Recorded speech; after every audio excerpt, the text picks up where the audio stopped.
Bang! Neevesknives. I'm Jared, and we are live, ladies and gentlemen, live on Neevesknives. How is everybody doing tonight? Hopefully, all is well.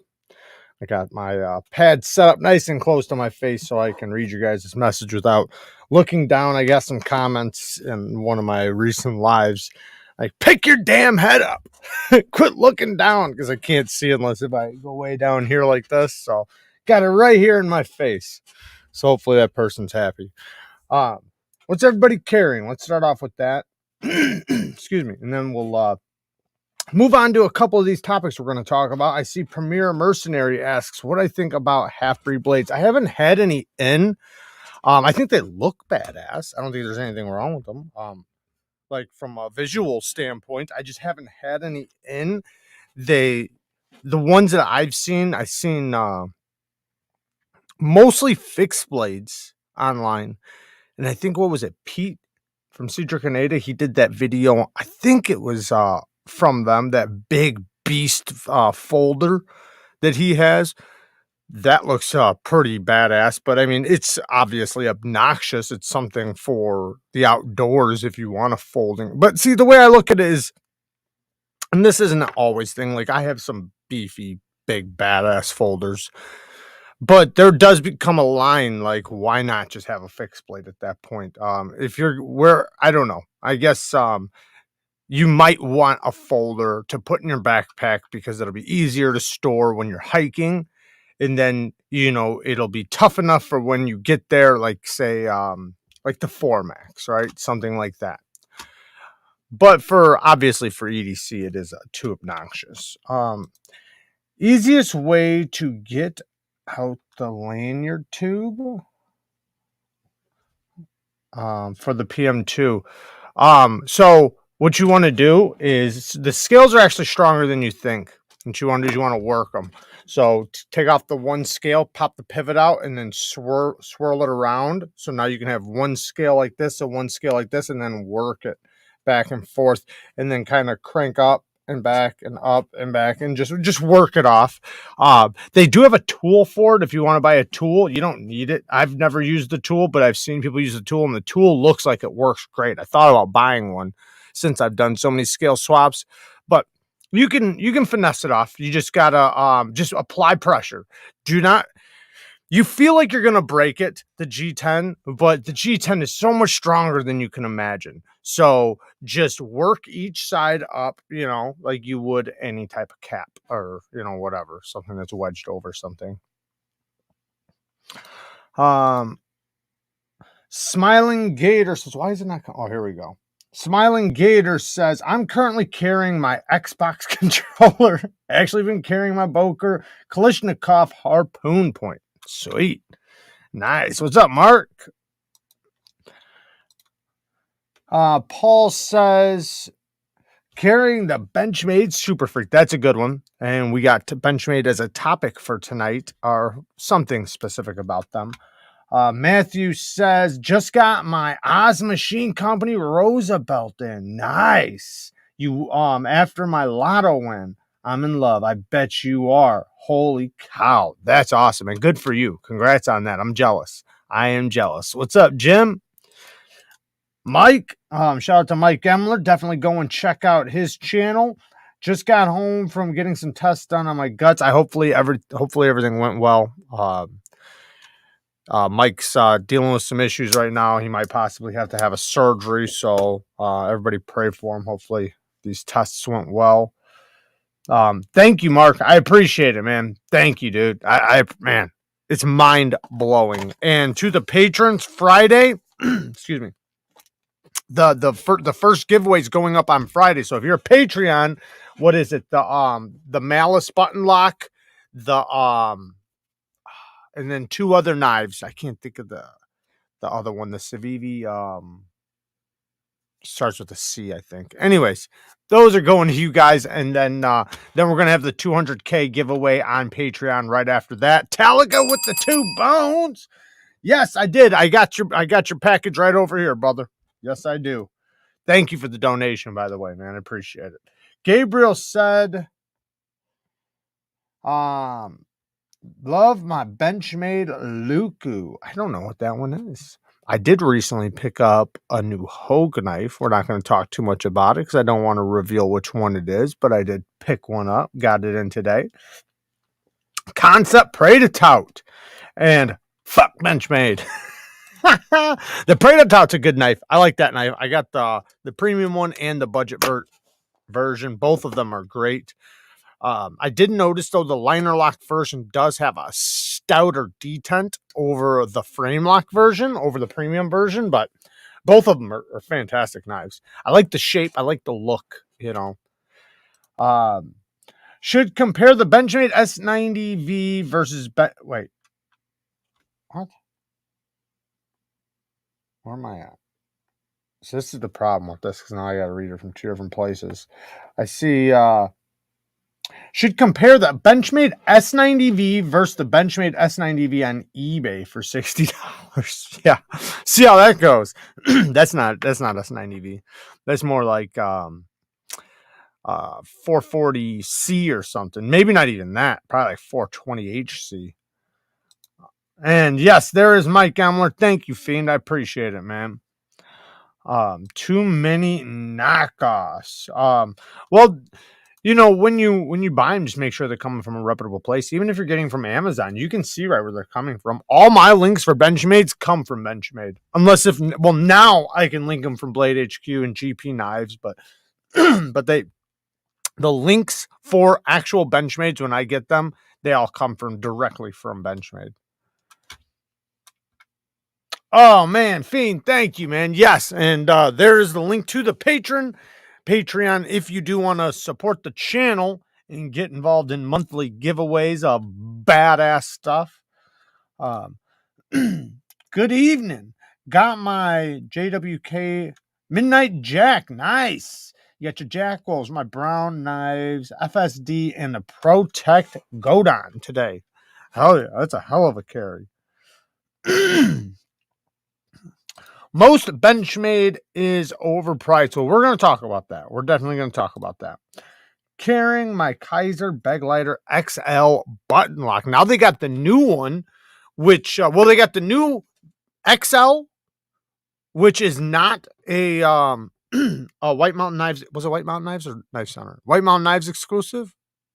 Now they have just their own, which is just a different micarta. So same knife, different mic. No, wait. I think the blade is the blade shape a little different. I gotta check. But anyways, now they have the regular one in a button lock as well. So the regular Kaiser Baglighter 2 in a button lock, which is badass.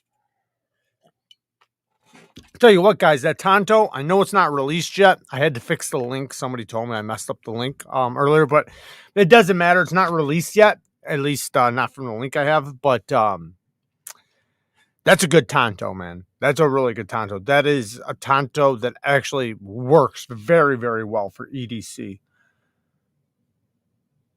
There are so many off-brand Buck and Benchmade knives that it gets frustrating after about 2 seconds, if that. Yeah, but it's easy to pick them out. You just can't get them on dumb sites, all right? They're easy to pick out. Like, put it this way, like we were talking about last time. Buck does not sell overseas. Not saying they won't sell you a knife overseas, but they don't sell to companies overseas to sell their knives. So if the knife is coming anywhere from the USA, that's a red flag. Next thing, Buck has their own Amazon stuff. So like when if I link a Buck from Amazon, it's directly from Buck. Unless if like Blade HQ or another knife company, but then you can see the company that it's coming from. So you just got to look where it's coming from, and you can see it. You can see who it's coming from. So pay attention to that, and you'll be all right. It's when I see me, I don't have problems with any knife brands except for like the weird ones. You know, the ones where it's like something like weird I'm trying to get. Nobody does Tanto like Cold Steel. I almost thought about getting that Cold Steel 8010 Tanto. If you think they're overpriced now, wait till October. I've got a Benchmade 940 carbon fiber with S90V, having a hard time sharpening it as the angle is nearly obtuse. Any advice? Yes, lay back the angle. You got to lay it back. I have mine at 15 degrees per side. It's a big edge bevel, but damn it, does it work so much better. Like that knife, in my opinion, right? If you've got it and it's brand new, I understand. Maybe you don't want to put a 15-degree edge bevel. 17 then, right? But I would just go with 15 right off the bat. But anyways, my point is that if you have that knife, if you want to see it shine, lay back that angle. Lay back that angle, you will get all the benefits out of that blade. And then the thick robustness of that sleek blade, it'll pass through everything just fine, perfectly. It'll be really, really good for you. But yeah, you have to lower back the angle. That's the problem with it, is that it is a stubby knife. You know, even though it's long, it's slim. The grind, it's a thick blade, which that's actually a topic we're going to kind of talk about. So I might as well just bring it up now. So when talking about geometry, right? So let's talk about thickness behind the edge first, right? Thickness behind the edge is very important in many cases, but it doesn't matter so much if they leave you the ability to lower back your angle. Like even if something's like, say, 35 thousandths behind the edge, I'm not mad at it if I have the ability to lower back my angle. If I can put a 15-degree edge bevel on there, I'm fine, because I know that my angle now is going to have the ability to pass through materials really, really well and be incredibly sharp. Now, if they mess around and don't give you a choil and put the plunge grind right to the edge, well, now it's like it fucks it all up. Especially if it's impossible for me to put my own choil in. If I could put my own choil in, but then it's like now I'm putting work into it and everything. But it makes it to where if you do lower back your angle, you're gonna make your choil look wonky and all messed up. And yeah, it just, you know, it makes it look like crap. And if it's, you know, super like not broad at all, like kind of like the 940 or the 0450 from Zero Tolerance, if it's like that, then it makes it to where your edge bevel looks way too big for the broadness of the blade. So it's not a big deal if they give you the room and the ability to lower back your angle. Now, when it will matter the most with geometry and thick geometry is the spine thickness. That's the most important part, the spine thickness. Now, if the spine is thick and the edge is nice and thin, then it's not so bad. Unless if it's a hollow grind and it's not a broad blade. If it's a really thick spine, but the blade is super broad, like, you know, I don't know, something broad, you know, like say like this, where you have a nice broad grind. So they have enough distance to get tapered down. Well, then it's not so bad either, because now I have the ability to lower back my angle, and it has enough room to transition to a reasonable edge. But you got to take all that stuff into consideration. But the worst part is when they give you a narrow blade that's thick spined and thick behind the edge and doesn't give you the ability to lower back your angle, at least without tearing it up and making it look like crap.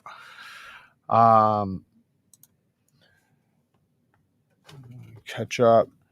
Jared, I had someone tell me I won something on your... Yeah, it's a scam, man. It's all scams. It's just scammers. I keep reporting them, but there's so many of them you can't keep up. I'm sorry, man. If I could make them all this... Like I told everybody, start harassing them. Please, everybody. Next time you see those scammers, just harass them. Act like you want it. Act like you're dumb. Like, come up with every little talking point. Just like waste their time, please. Just waste their time. Make it to where they don't want to put it up on the channel. Because if we harass them enough and everybody contacts them to win that thing, that whatever they say, and literally drag it out as long as possible, they won't want to put it up there because they don't want to waste. They'll know they're just going to waste their time. That says it's a scam. Jared only charges $30 for shipping. That is one way you know it's a scam, is I will never charge anything for shipping. Picked up an Emerson CQC. Nice. I know it's a hard use knife, but damn, been breaking it in now for a while, and the action just sucks. Try taking it apart and cleaning it out. So, a lot of those knives like that, they could have, like machining debris inside the pivot and things like that. Try taking it apart, cleaning it out, put your own grease on the washers, uh, unless if it's the Teflon. But yeah, I would maintain it and then decide. Also check and make sure, because sometimes their pivots are extra tight in order for them to loosen up over time. So you can just, back the pivot out maybe a quarter turn. It'll probably help massively. So Benchmades, let's talk about, well, first I want to talk about this D2, CPM D2. So I did wind up sharpening it, and I got to say, I am thoroughly impressed with this D2. Like I started sharpening it in my live sharpening, the members live, but continued sharpening it after that. And I wound up putting 2 different edges on it. And if you realize how fast the first edge went, like even just the feeling of it on the stone, the way the diamonds just like, you could tell, man, like the way it felt on the stone, the deburring process it just snapped right off. It was such an easy sharpening that you would have thought you were sure, which that's a good indicator that the heat treat's really good. So they did specifically on this one, I can't speak for anybody else's, but specifically on this one, they did a really, really, really good job. Oh, also S90V, you're having trouble with your S90V. 3 things. Make sure you're using a diamond stone or diamond plate. Next thing, make sure you're using a very coarse stone. Make sure those things. And 3, I don't have number 3. If you do those 2 things, you'll be able to sharpen it just fine. But under 300 grit. So 300 grit or less. Anyways, this D2 is done way better than I would have imagined. I don't want to compare it, but it's about as good as Medford's CPM D2. I've sharpened quite a bit of Medford's CPM D2, and that was always like the better D2 I've ever tried. And this stuff is right there with it. Right there with it. Very, very good. Like I said, the edge came up like nothing. Like just so easy. It responded super well on the stone, and not in like a soft way, in a nice hard way. Then the burr came right up, and knocking the burr off, it was like super crispy, just popped right off, which, means that it's probably at a good HRC and a good quality heat treat. So I'm happy with it. Now I know we'd all like to see crew wear on this or some other steel. Me too, right? I love crew wear. I'd love to see crew wear on this. I'd love to see, 5 other steels instead of CPM D2. However, I don't think it's that too big of a deal. Not too big of a deal. Now, I would argue I'd love to see them start using 14C28N. I think that's a very affordable steel. I don't know how you guys feel about that, because I know $160, that's, a price to pay, but I can't imagine CPM D2. It's gotta be, I don't know. I have no idea. I know it's probably more expensive than regular D2, but I can't imagine it's much more money than 14C28N. And in that case, it would be tougher. It would be more stain resistant. And I guess the CPM D2 theoretically should hold a better edge, especially with this kind of heat treat. So you probably get better edge retention from this. And that's why I don't think it's that big of a deal. This is going to hold an edge pretty close to S30V. you know, I haven't tested it, so I can't say for sure, but that's what it should do. It should be pretty close to S30V Z retention, especially if this heat treat or, you know, this steel's as good as it feels like it is. All right. I love the way the readout looks. Me too. I think it's a damn good looking knife. I'm gone. See ya. All right, Colt. Thank you for stopping in. Now, sounds so cheap. See, I kind of like that sound, that thwack. Well, that one didn't sound good. But yeah, of course I want G10. Of course I do. There's a lot of things I would rather have. All right. Of course I'd rather have G10. Of course I'd rather have crew wear. I'd rather not have to have this coating. But I mean, I don't mind the coating, so I'm not going to say that. M4 will rust just looking at it, but they would coat it like this. What's up, Zeroaster? And Michael, welcome to the Kershaws. Shout out to Michael, a new member, part of the Bang Gang squad. I'm gonna cut the net. Alice says, let me pull it up over here. My boyfriend usually does not watch live streams, only videos. However, he watched your sharpening live stream the next day because he wanted to learn something new about knife sharpening. Nice. Tell him I do have a playlist full of sharpening content with lots of tips and tricks. And the thing is with my recorded videos, especially now moving forward, and I do have other sharpening videos coming up soon that I'm going to actually pre-record. But when I can record it, I can get better angles. I can add in B-roll, things like that. In a live, I can't do that. You know, the angle is what you get. So, but yeah, tell them to check out some of those videos. How rust prone is crew? It's not that bad. I mean, it's not, you still want to take care of it. Put some oil on and keep it dry. You're fine. If you're in a saltwater area, then yeah, you might want it coated, or you know, just make sure you keep it nice and oiled. Just got my first ARKT, got the Inkosi with inlays, and I'm absolutely loving this knife. You can just feel the confidence in your hand while holding it. That's awesome, Dustin. Yeah, the CRKs are badass. They're solid knives. The tolerances are so tight, and they just, man, over time they do get ridiculously smooth. Mine is like the smoothest I've ever felt. A CRK. I think I might have felt one other one that might have been a little bit smoother. Q and Fiend says, what's always shocked me is people dislike FRN on knives, but accept it in power tools and pew-pews. Ain't that the truth? I think because, and I do see what you're saying.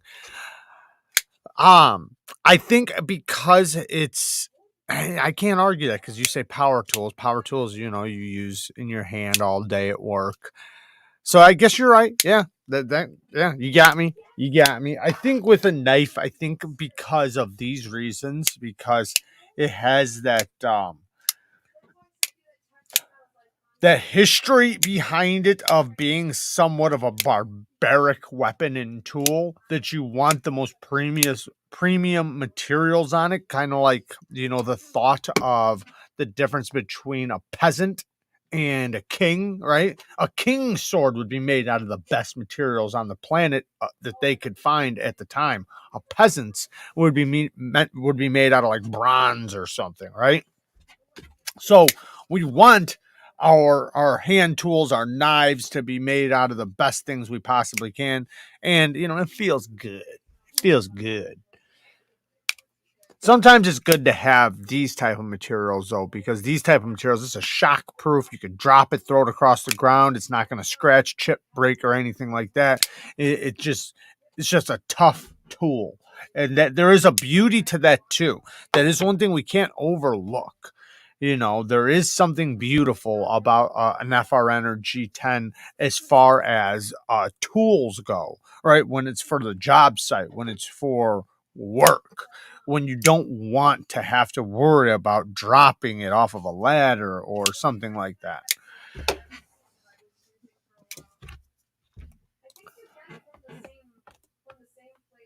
The only thing I don't like about FRN's scales on my Spideys is that they are hard to clean sometimes, getting mud or sand out of the tiny squares where the toothpick can be tedious. That is true. Use a toothbrush. Use a toothbrush or some type of scrubbing wheel. You'll get it out pretty easily. But yeah, that's true. The duck shall live another day, Breeze says. And Maurice says, thank you, Breeze. Don't mind plastic if it's thick enough where there is no flex, something like cold steel does. Right. That's my problem with it, is usually it feels so cheap and I just don't feel like I spent my money's worth. Now I have some exceptions, right? I do have some exceptions. Like Spyderco's FRN. That stuff usually feels pretty good. Cold steel stuff feels pretty good. Benchmade stuff usually feels pretty cheap. In this case, they reinforced it with this backer. So since this backer wraps all the way around somewhat like an integral and offers this traction, it makes it feel a lot more robust. It's not as flexible as, the Bug Out or the Deca. Desert Warrior sold out in 40 minutes? That's crazy, man. I don't know who. I mean, you guys must have all bought it. I didn't buy that shit. Corey, the Micarta Mini Adamas is $200 at Bass Pro. Nice. Utility blades aren't as cheap as they used to be, but what is? Facts. Is a 110 auto really worth the money? So that's what we're going to get into now. It's a little bit of buck talk. So I'm personally not a huge 110 fan. Now, it's iconic. I love it. Don't get me wrong. I love the 110. I've had them. I grew up with them. Like I said, they're iconic. But I can't help but think they're yesterday's knife, right? Even though they've stood the test of time. But just because something stands the test of time doesn't mean it's the best, right? And that's kind of how I feel about it. It'll always have a place in my heart. I'll always love it. It'll always be iconic to me.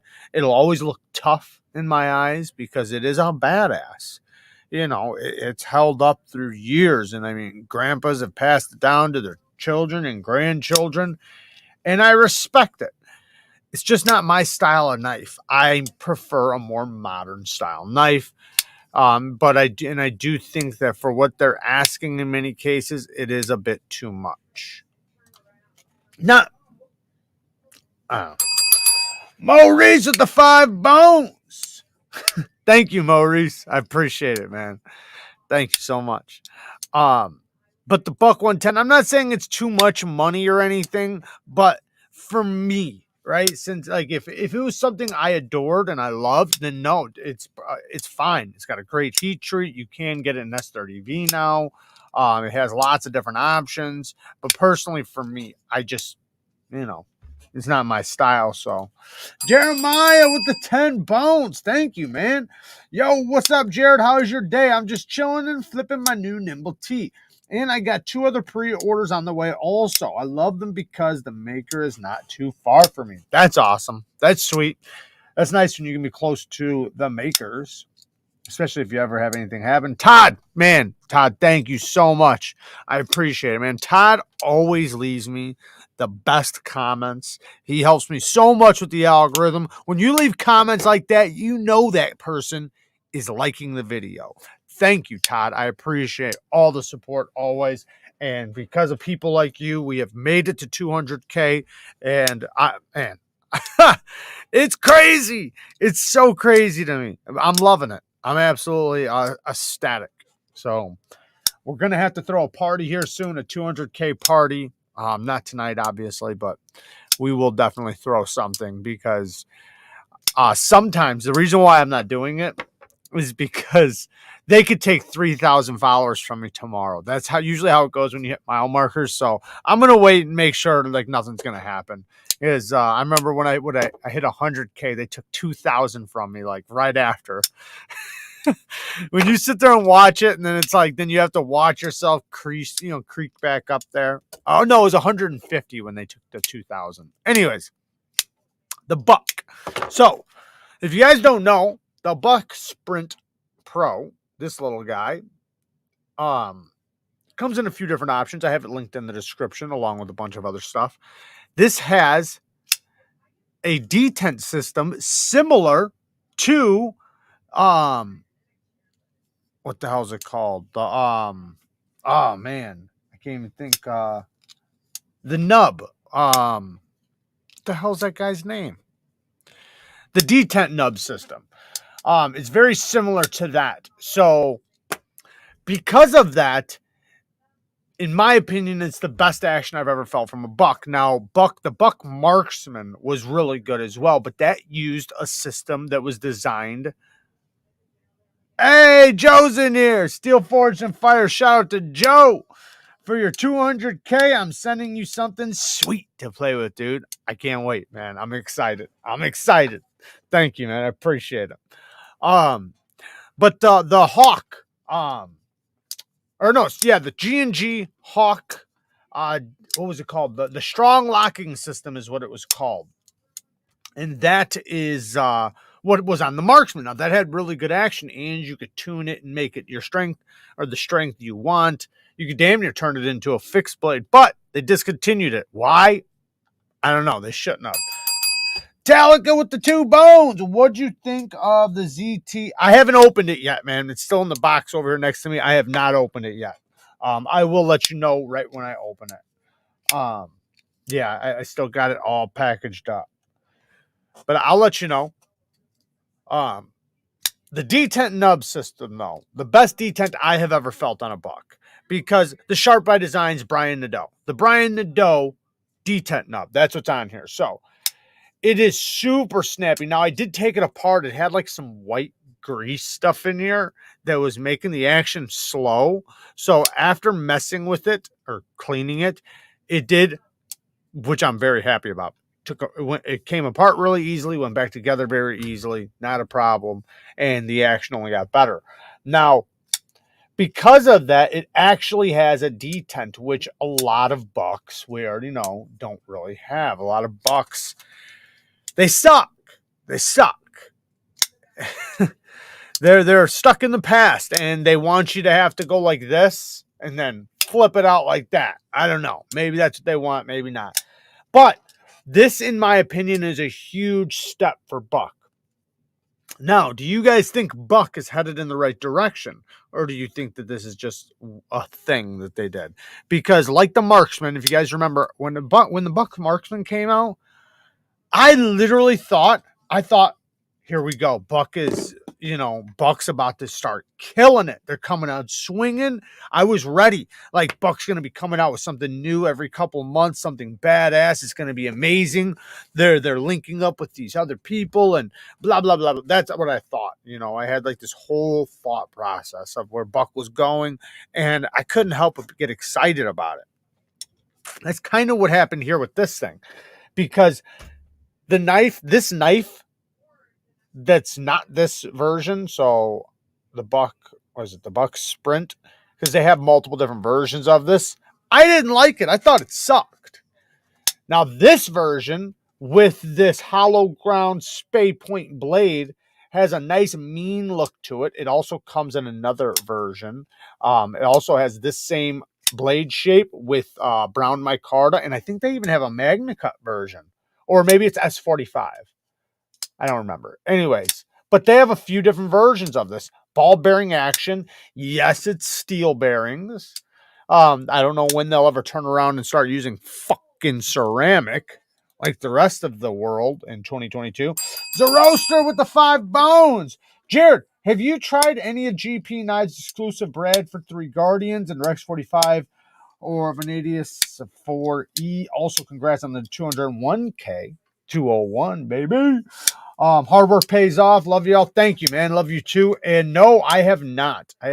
But GP Knives is an affiliate now. So I have a GP Knives link down in the description. Anybody who wants to buy anything from GP Knives, I would greatly appreciate it if you used our affiliate link to get to the site. It won't cost you anything more. It'll just support the channel. And then Metallica with another 5 bones. Open it up live after you run out of topics. I'll be running out here pretty quick, so we'll do that. All right, we'll open up some knives. Buck-like case runs a lot off of nostalgia. That is so true. So true. Let me hold this up for you guys. People keep buying them because they're what, damn it, just jumped. Because, damn it. Sorry, guys. The chat's jumping on me. Because they're what they used to have. They're what their dads carried, and because they're American made. And I'm the same way, and that's why it's nostalgic for me. But they can't hang on that, right? You can hang on that for a little bit, but eventually you got to start kicking ass and say, like, we're just as good as we used to be, right? Like, just so you guys know, and I don't want to reveal anything, but I do have the Schrade box here, right? So Schrade is bringing their stuff back to the USA. So now I have a bunch of USA made Schrades here. I'm not going to talk about it, so don't try to get some information out of me. But I do have the video coming up, but it's going to be a couple weeks till it goes out. Which that's exciting to me. I'm happy about that they're doing that. I'm happy that they are bringing it back to the USA, and wanting to do that. That's awesome. Now, just because they do that doesn't mean they're going to be kicking ass, right? So let's hope that they not only do USA, but hold some integrity and say, we're USA made, so that means we have to be the best. And I think a lot of USA knives do try to hold that reputation as much as possible, at least the best of their ability.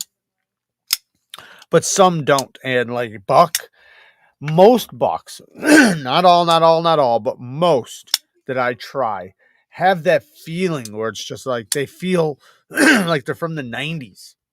They feel like a Chinese knife. And I'm not trying to disrespect the good Chinese knives. I'm not talking about that. I mean, like the cheap ones, the ones where it's like, oh, this is probably fake steel and this and that. One of those knives, right? That's what a lot of them feel like these days. And it's sad to say that because they're getting their asses kicked all over the place by knives that are far. And I don't care if they cost more.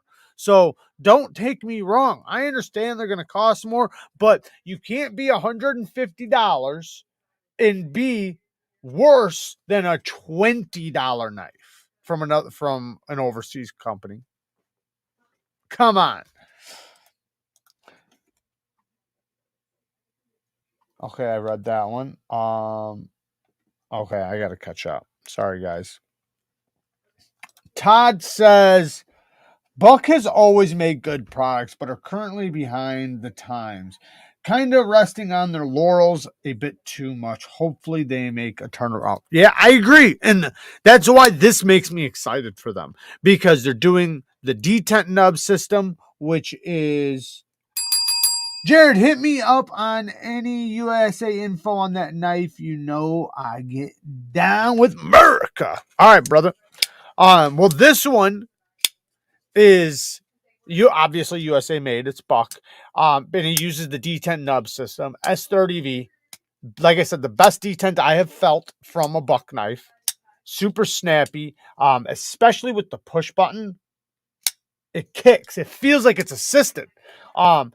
Even with the light switch, I mean, it's still really good. Yes, I can fail it easily, because the way the detent nub system, at least on this one, works is you kind of have to build it up a little bit, but a tiny bit of build up, and I mean a tiny bit, makes it snap. So if you just break the detent, it won't fly. But if you give it a hint of build up, it kicks out. Like literally, it almost feels like all of a sudden assist kicks in. But it's because of that nub. So when you unlock it, it's already past the nub because it's a nub, right? It's not a detent ball. So it's already past the detent. You know how like when you unlock it, you have to fumble around on a detent right there? You don't get that with this. So that's another benefit. And it's on bearings, so nice smooth action. A little bit rough around the edges in some ways. Not really. So this one's micarta. I don't want to say it's rough around the edges. It's pretty good. It's pretty good. It's not centered, but whatever. It's close enough. Close enough. I'm not that mad at it. But little details like that. Like, oh, the one thing that does annoy me on this is that the clip is right here on the spine. So when I hold it, I feel this right here. It's not as bad as that best tech. Not even half as bad. So I'm okay with it. And you can choke up. Yeah, it's a good solid knife. Thick geometry though. That is another thing with Buck. They don't like thin geometry. They're scared you're going to break their knife for some reason. For some reason, they just know. If we go under 35 thousandths behind, I don't know if that's what it is. Let's check. I forget. If we go under 35 thousandths, they'll be breaking blades left and right. That's how I feel. That's what I feel like they say in their factory. Right on the money. 34 thousandths. So 34 thousandths behind the edge. It's a hollow grind. So I'm not mad at it because they put a low angle on it. They didn't put a super high angle on that. They put a decent angle on that. Now, if I lower it back even farther. Oh, the one biggest issue, the biggest problem I have with Buck. You guys already know this is coming. So you guys can all start screaming it right about now. They're fucking choils and plunge grinds. They can never, ever clear a plunge grind. It's almost like they're allergic to clearing plunge grinds. It's so funny because even like the Buck Marksman, which gave them every opportunity in the world to clear a plunge grind, what do? They put the plunge grind in front of where the edge starts. Anybody look at a Buck Marksman, the plunge grind literally lands like a quarter inch in front of where the edge starts. This one lands directly on it. So when I sharpen it, yes, it will get a smile. 100%. It will get a smile. Is it that big of a deal? Not if you ask Buck. I can put it does have internal stop pins though, so I can put a choil on it. The problem is it's got a coated blade, so it would tear the coating off if I did it. All right.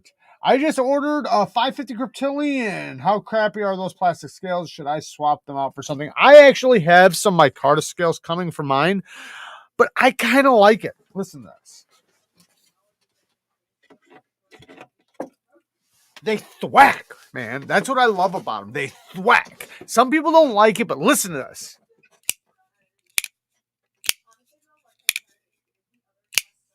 I love that smack. Now, I'm not a fan of the FRN scales, but I love how they smack. This is like the loudest knife I have. This one's not as loud because of the backing, but anyways, but you can easily get replacement scales. They're all over the place. Did I do an accurate Jared impression? Did you get it? I can't see it. Plunges. I see plunges. Oh, that's hilarious. In Soviet Russia, it's our Karta. What's up, Shane? Jared hates smiles. Yes, he does.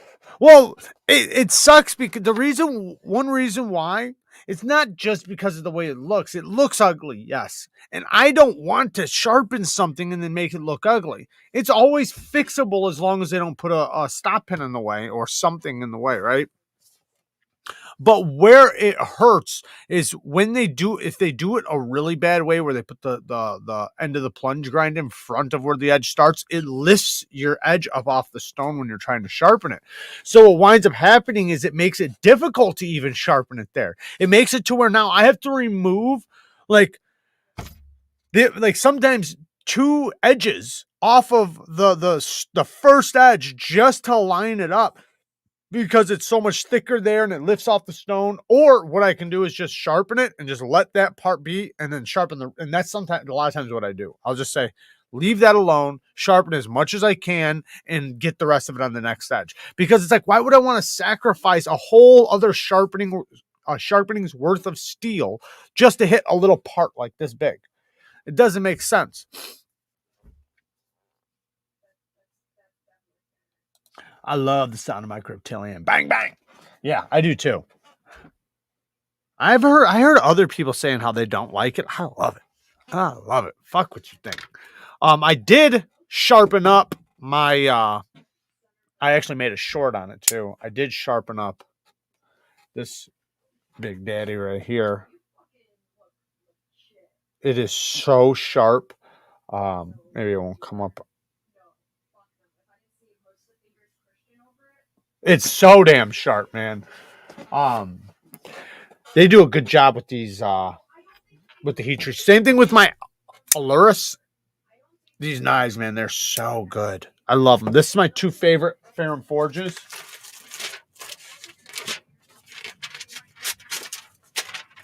Did you guys probably didn't notice this. But check this out. So, shout out to Tri-State on my phone, Metallica forever and always, my dude. Shout out to Tri-State EDC. Definitely check out his channel as well. Right there. There is a link. Thank you, Fiend. So, you guys might not have seen this, right? But I threw in a little Easter egg in a video recently. So what I did was, it was a short. Sorry, it was a short. So I had this guy. He commented and he was like, "Stop using paper you haven't written on." And he's like, "You're wasting trees." And I said, "I'm not wasting trees because the trees they use for paper, they replace with 2 trees every time they take down a tree. So every time they cut down a tree for paper, they replace that tree with 2 trees. We will not run out of trees. We are destined to have way more trees than we've ever had before when it comes to paper and things like that. We will never run out of that shit." Anyways, next thing is, what's the difference if I write on it or if I cut it? It's going in the same damn place. It's going in the recycling either way. Or you can say the garbage. I don't care what you say. I'm just saying it's going in the same place. And I bought it for cutting. Why the fuck do you care? But that's not what I said. What I think I might have said something about the trees being planted, 2 trees per tree that gets cut down. But I said, why would I do that? So you can see all my plans to take over the world. And he said, he's like, he took it serious. He's like, I'm like something like, "I'm sure you have other paper that you can use." You know, basically like paper that's not the paper that I wrote my plans on to take over the world. And I said, I forget what I said after that, but then at the end of it, like I said, and plus I'm not letting you trick me into seeing my plans to take over the world. So then in this video I did, where at the end where I cut the paper, I wrote on the paper my plans to take over the world. And that's what I cut up.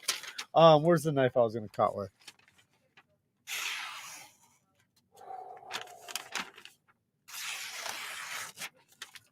That is sharp, boy. Let's not make too much of a mess over here.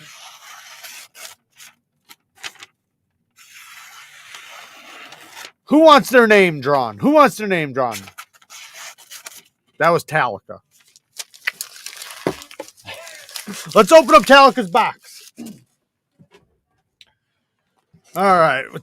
One knife I have been enjoying a lot, man. I'm so glad I did get it. Thanks to Seems Logical for giving it to Ray.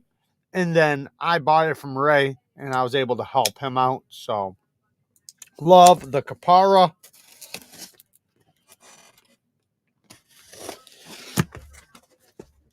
Let's see what we have in here. Popcorn. We hate popcorn. fucking hate it. Good Lord, that's a lot of popcorn. All right. Let me pull them all out first. One.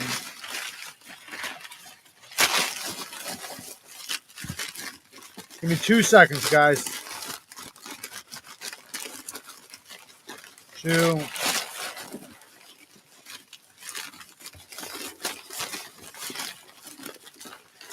3.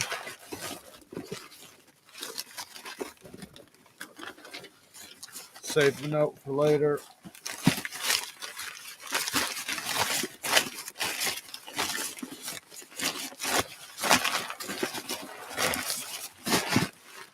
All right, let's check out some knives. Somebody's thinking right now, you should have just cut that paper. All right, first up we have a Crescent Reeves pouch with a beautiful anodized benza with a thumb stud replacement. Double thumb stud. Ooh, they had some good action. Damascus clip. Yeah, that's smooth. That one has some good action, boy. Yeah. This is like what I was talking about, where over some time, and it's still easy to slow roll, or it is very easy to, especially with these thumb studs. Look at these thumb studs. Now, this is some good thumb studs. Look at those. That's some damn good thumb studs. I think this one's the S45. Man, those thumb studs work so good. Man, it is so easy to flick. Yeah, that's a good one. All right, next. Next we have... we got a beast. A Hinder XM24. Man, this thing is big. It seems thicker than mine.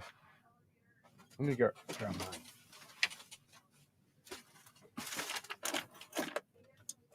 Oh.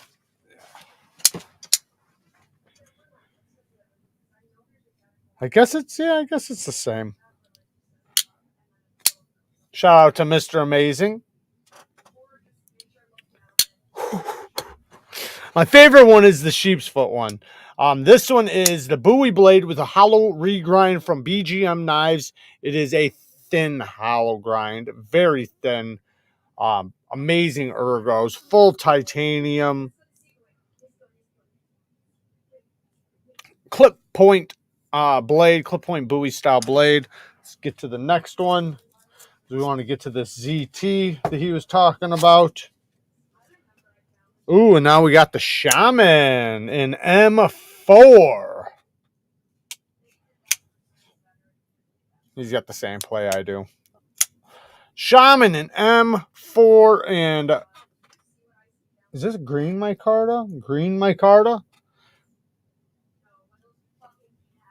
It's decent micarta, but I mean, it's decent. It's not bad micarta, but man, I would think that like Spyderco would use just a little bit better micarta.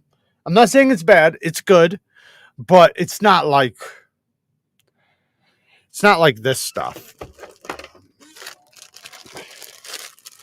This is what I'd like to see on there. This type of micarta. This green micarta. Or this brown micarta.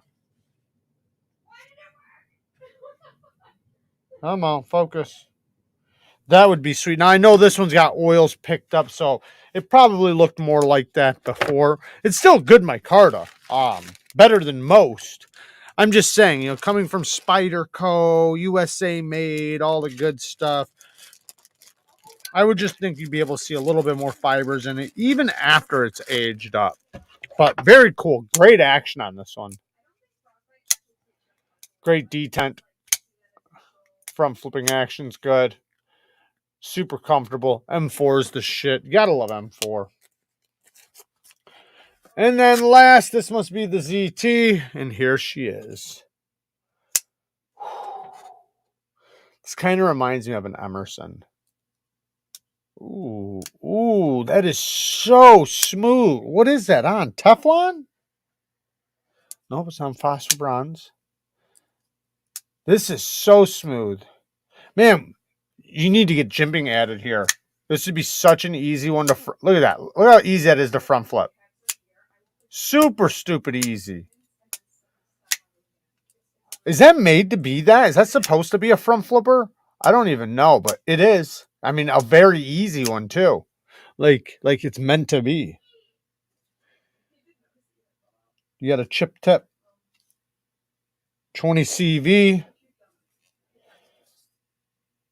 What kind of scales are these? Italica? What kind of scales are these? It's like, is this wood or micarta? Seems like wood. Scotty! Thank you, brother. 200K. We're killing it. Yes, we are, man. Thank you. I appreciate it. Is blade play a thing in this recent run? No, just some of them. I think it's just the shamans, period. It's not that they're weak. It's not that there's anything wrong. I mean, aside from it having a little blade play, but even mine's an older one. If I want to have action like this, I have to have a little tiny bit of play. Now I can get rid of the play, but then it's not dropping at all. Like not at all. I'd have to close it two-handed. And I've heard that from a lot of people. Now, I've heard you got to mess around between the stop pin and the pivot. I did see and I can't believe I didn't say this either, because on like certain Spydercos with the compression lock, you have to do that, like with the PM2s and stuff. And Transparent Knives talked all about it like a couple weeks ago.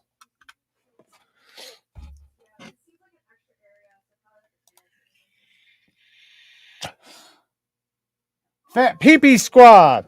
Shout out to the Fat Pee-Pee Squad. Ooh. Jared, what do you think Corn Pop was a bad dude? I heard he was a bad dude. 200K, what does that mean? YouTube makes more money? Yes, that's exactly what that means. They're talking about giving me a 30% cut, meaning like lowered because of the inflation and everything.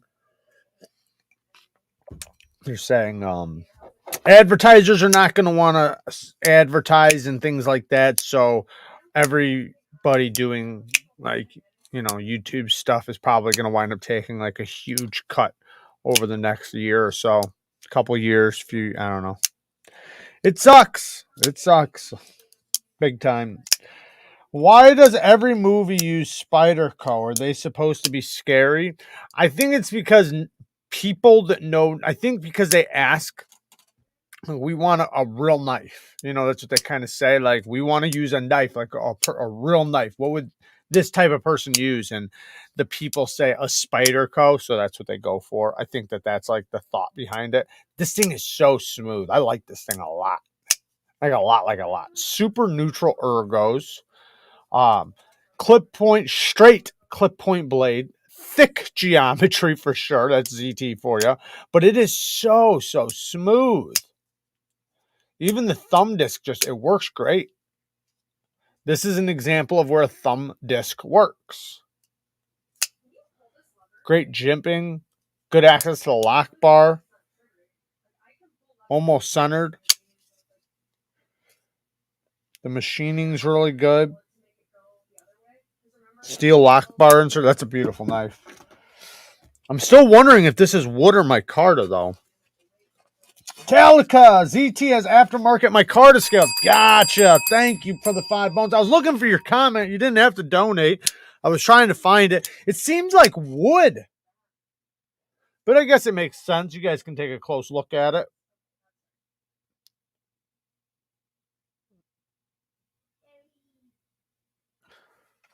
Either way, badass. Yeah, that's a good knife. I like that thing a lot. Like a lot, like a lot. Was on a Spyderco kick for a while. When a company starts getting too many knockoffs, it's a big turnoff. But that also, do you mean like other companies are knocking them off? Because that's gonna happen to good knives. Anytime it's kind of like any good knife you can think of, there's a million knockoffs, especially if they're USA made. Shit, they're even knocking off the overseas stuff. I seen Mike Emler's knife knocked off. So I mean, it is what it is.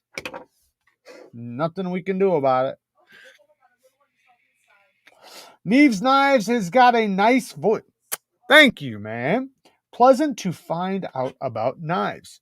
I've tuned into his shorts. Thank you, John. I appreciate it, man. I've gotten a lot of hate for my voice, actually. So that makes me happy to hear. I appreciate that a lot. What are your thoughts on Spyderco? I've heard mixed things. I love Spyderco. Spyderco does the best heat treat for production knives.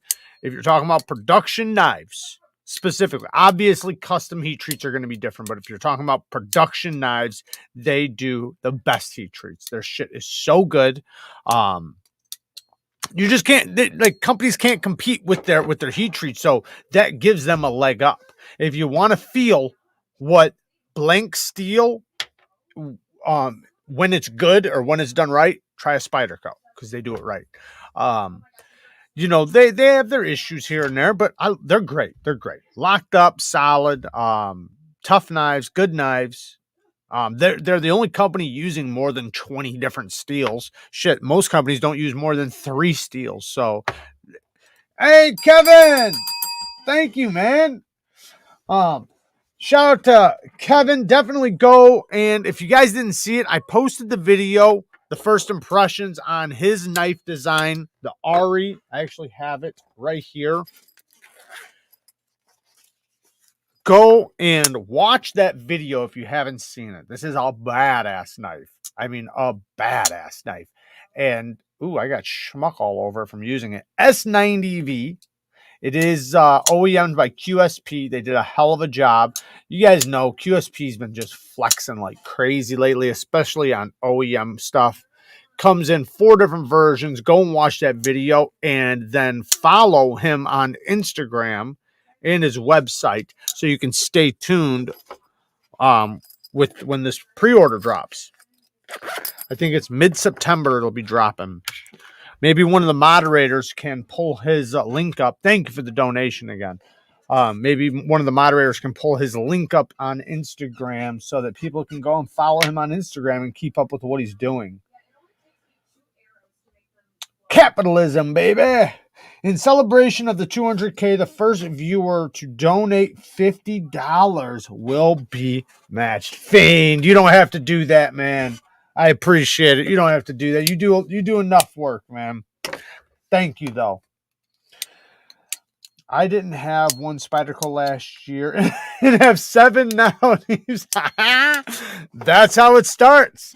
That's how it goes. In all honesty, I hated Spydercos when I got into the community. I did not. Okay, so it was a twofold of the reasons why. One, everybody loved them. And I've always been the kind of person that I don't want to do what everybody's doing, right? But with the knife community, that's usually a good indicator of something really good, right? But I also wasn't deep in the community yet, so I wasn't 100%, right? But every single person, and I didn't know at the time, like, to me, I honestly thought everybody was like getting paid by Spyderco. Because every single reviewer, it's like there'd be like top 5 knives, it'd all be Spydercos. I'd go and watch another top 5 knives, it'd be all Spydercos. Every video was all Spydercos, and I thought they were ugly as shit. That's the second thing. So one, I thought everybody was like getting paid or something, and like, I don't know, or something. And then I thought they were so ugly that I just could not get on board with them. I just couldn't. And then over time, like, I started getting interested, because at first I just didn't even care. I didn't care, not 2 shits about it. Then over time, I watched some videos, heard enough stuff. I heard somebody explain like they're not supposed to be pretty. They're not supposed to look good. They're supposed to be built for your hand. They're built for use, right? What looks good and what's useful might be two different things. And then I started like getting interested, like, Then I heard other people, and then I started getting fascinated with the compression lock. Then finally I was like, man, I got to try one. I got to try one. And then bam, I got one in hand and the rest is history. Metallica with the 2 bones. XM24 Teflon. Oh, I didn't even realize that was Teflon.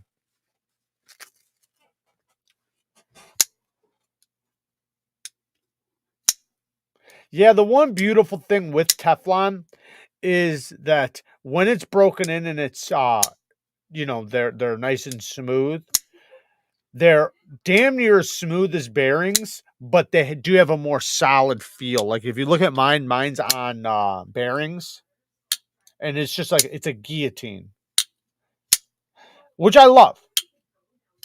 This is not a guillotine, but it's still nice and drop shutty. Very, very smooth.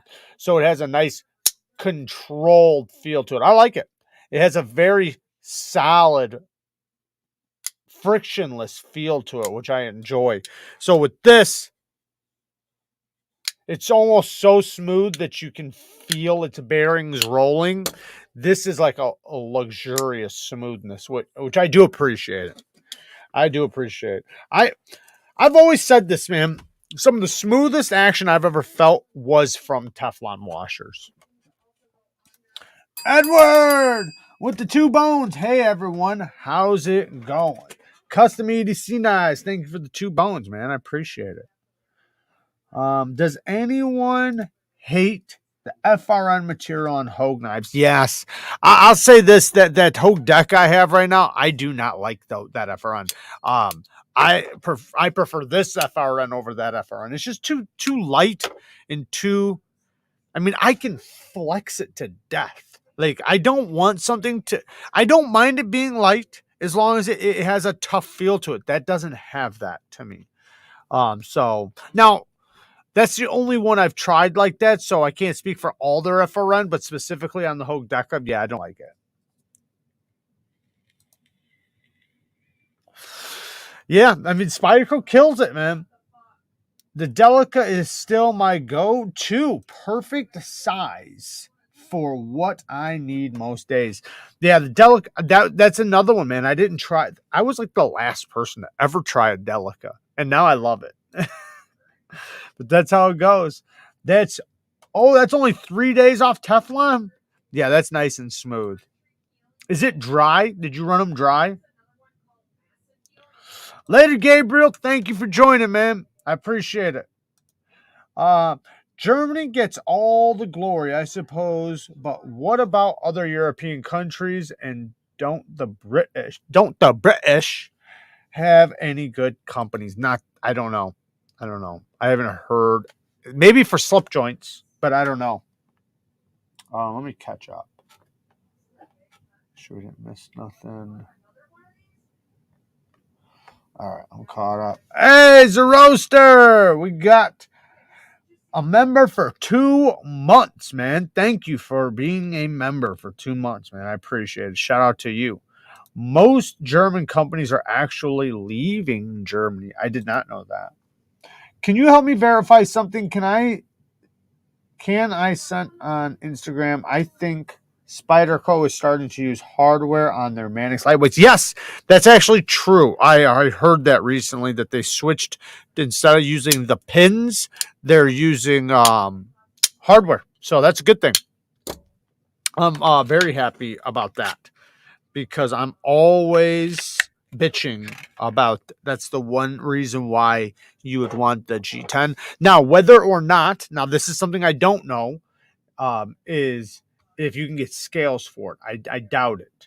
I don't know, but I doubt it. So don't think that you can buy aftermarket scales for it just because that has hardware. You might not be able to. What are your thoughts on Cutco? Have you ever seen their hunting knives? I have not, but I'm at this moment, I would say I wouldn't recommend. I haven't heard anything or seen anything, but there's so many good hunting knives. I would not want to go to one. There are some good companies that are mass produced hunting knives, but I personally wouldn't recommend something like that. Most likely they're heat treating on conveyor belts and things like that. And I'm not saying some steels won't work like that, because there are some steels that will do just fine like that. So it just depends on the materials and everything. But since I haven't seen them or tested them, I wouldn't recommend it.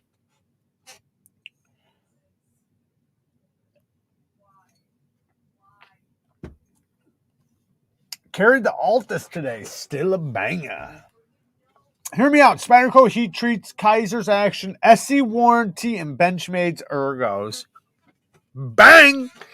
That's what I'm talking about. Can you imagine? Can you imagine? The question is, whose blade shape? Jared, I was the same way you are about Spydercos as you. I do now want a pair of 3 as my collection grows.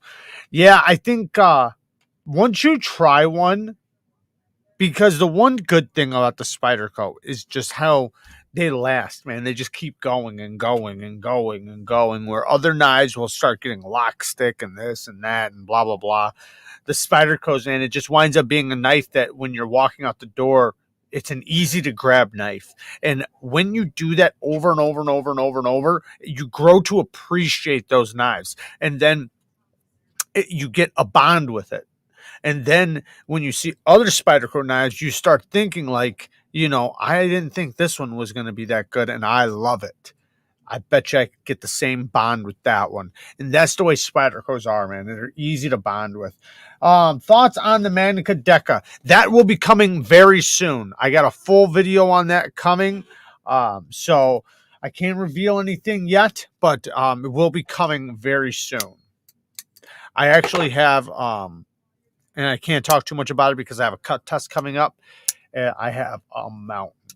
Literally, if you guys seen the amount of cardboard I have right now to cut, you guys would ask what was wrong with me. Because I'm asking myself. Because it is entirely way too much cardboard. Because of my injury. Because of things going on. I just did not have time to break down the cardboard. And right now, I look like I could build a homeless mansion. Literally.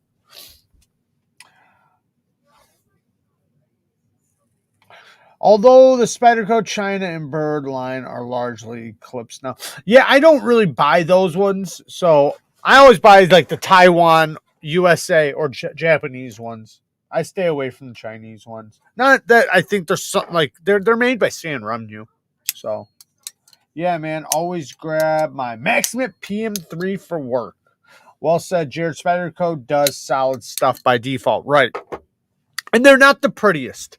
Now, you can pretty them up. You can dress them up. Like me, I got a whole bunch of parts coming. I got scales for this. And then I have fat carbon fiber, titanium hardware, and a titanium pocket clip for my PM2 coming. I'm going to put it on my K390, even though I have my cart of scales on that one. But yeah, and they're just like, even this Kapara, man. The Kapara, I got Schmidt on it. This is such a good knife. Super fidgety. The blade shape is just great for EDC. It looks a little weird. I'll give it to you, but this is extremely good quality carbon fiber. And it's just a fantastic knife. That's the thing. As a tool, it's a great knife. And you just can't beat their heat treat. Like Backpack B's in the house. Shout out to Backpack B's. Been doing them late night lives. I've been popping in there. I haven't been saying too much, but I'd be popping in there. I'd be hanging out in the background. I'd be spying and shit. Shout out to Backpack B. Definitely go and follow his channel. And shout out to Usler06. Becoming a Kershaw. Shout out to the Bang Gang squad. Yes, the Night Owl Live. Thank you for coming a member, Usler. That's awesome, man. We want all the members we can get for the Bang Gang squad. Sitting here sick, but flicking my custom Benchmade 940, watching faithfully. That's what's up, Chris. I bought a pair of 3 and ended up not liking it because it didn't fit well in my hand and the blade was too thin. Go with the Manix then. I would say go with the PM2, but if the geometry is too thin for you for the pair of 3, then the PM2 is going to be the same. It just gives you a bigger handle. So go with so you basically have the same geometry cutting wise with the Manix, but the tip is a little bit more robust because it has more of a it doesn't taper out as much. So, but hey, some people it's not for it. It's not for everybody. They do have other knives too, like the Shaman. The Shaman, man, you can't go wrong with that. I mean, we were just messing around with it just a second ago. Shaman's great, and it'll fit anybody's hand.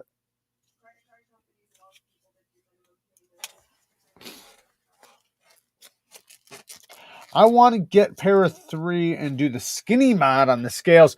I know I felt somebody's skinny mod. Oh, those are really good. They make them so comfortable. Why not share a link to Maurice's channel for the dildo reviews? I'm hosting an event in is that Tennessee on September 10th at the Boatyard Riverfront Park, Kingsport. Come say hey. There you guys go. I think it's Brent probably been calling the dude the wrong name for months.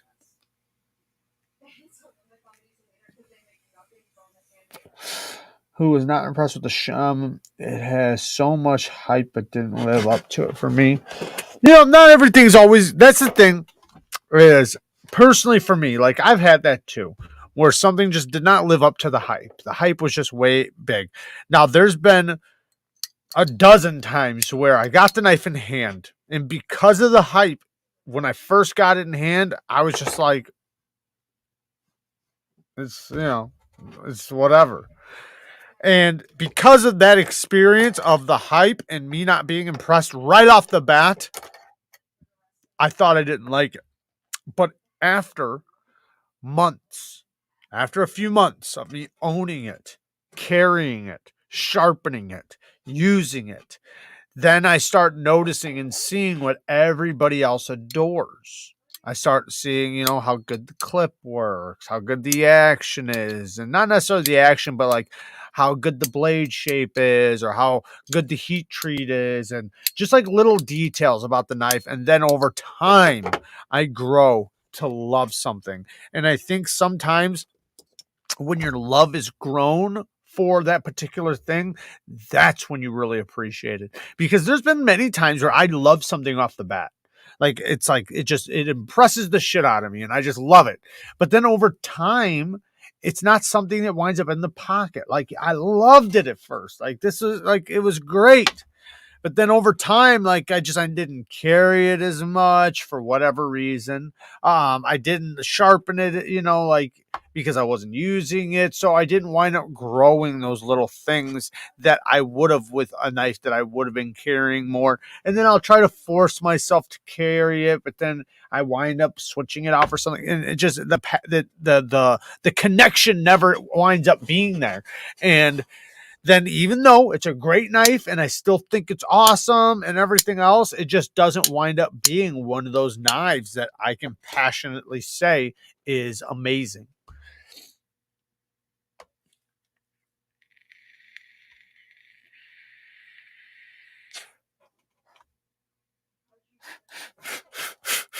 There's the link for the dildo reviews.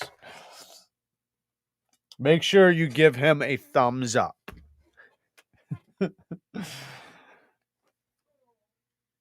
All right, guys, let's do really quick. Well, let's talk about scent of the day. But before that, really quick on the Ari, I do want to say that he did say that he is going to fix the choil for sure. So the choil will have a better sharpening choil / plunge grind in it. So that is an amazing thing because just fixing that, like this thing, like it just knock it out of the park at that point. Yes, a hollow grind could make it awesome, but this thing is just fine. This is a big knife. It's a large knife, good size knife. So the geometry is just fine. And yeah, so I'm very happy. And also with the choil, check this out. When you hit it right on the lock bar, it'll land perfectly in the plunge grind if it's moved forward just a tiny, tiny bit. Right now, it lands right on the edge, which it doesn't hurt or anything. I mean, my fingers are like leather, so, but it would help for other people that have those baby skin fingers, you know. So, all right. Scent of the day. Scent of the day is a little bit of a weird one now. So, scent of the day. Let's talk about the smells that are in it. So it is HERMES H24. Now I'll be honest, when I first smelled it, so I seen it on a bunch of reviews, and girls were talking it up like it was so good, and they loved it on their men, and blah blah blah blah blah. And I was like, all right, all right. Heard a couple guys talk about it and how they were so excited about it coming out and how good it was. But then I smelt it for the first time out of the bottle. And, you know, before we talk about that, let's talk about the breakdown notes. Metallic, aromatic, mineral, floral, soft and spicy, woody, green, balsamic, and amber.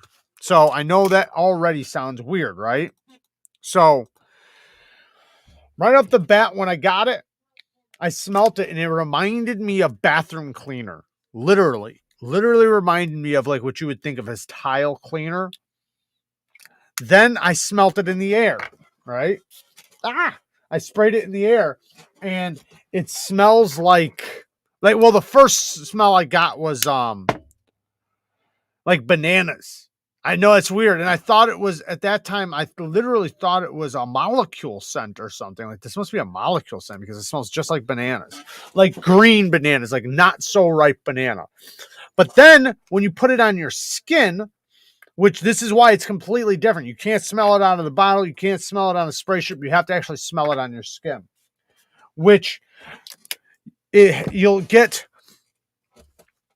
like when they say floral in this, don't think of floral like a girl's floral. Think of like a flower that has no sweet smell to it. Like, you know, it almost smells like green and earthy. So really what it smells like, this is what it smells like. It's a very almost like the skin of a banana mixed with pine needles. It's a very masculine scent. So it actually works. And Kara, like, she fucking loves it. She thinks it's great. But in the air, she hated it. Out of the bottle, she didn't like it. But on the skin, she loves it.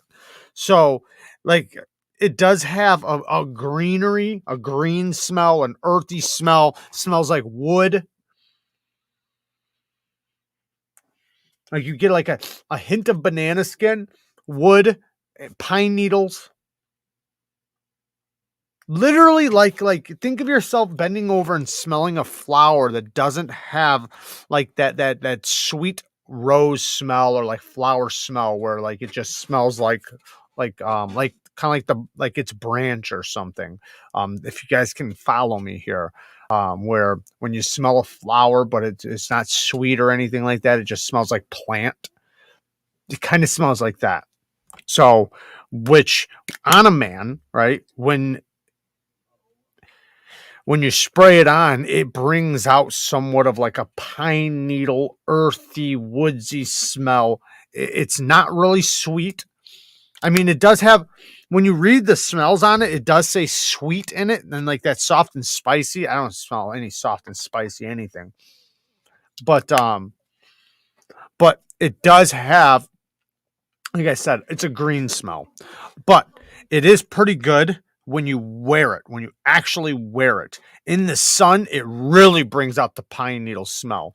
But for some reason, man, girls really like the, you know, if you guys know Creta Ventus, how that has somewhat of a pine needle smell, it has a similarness to that, a similarity to that.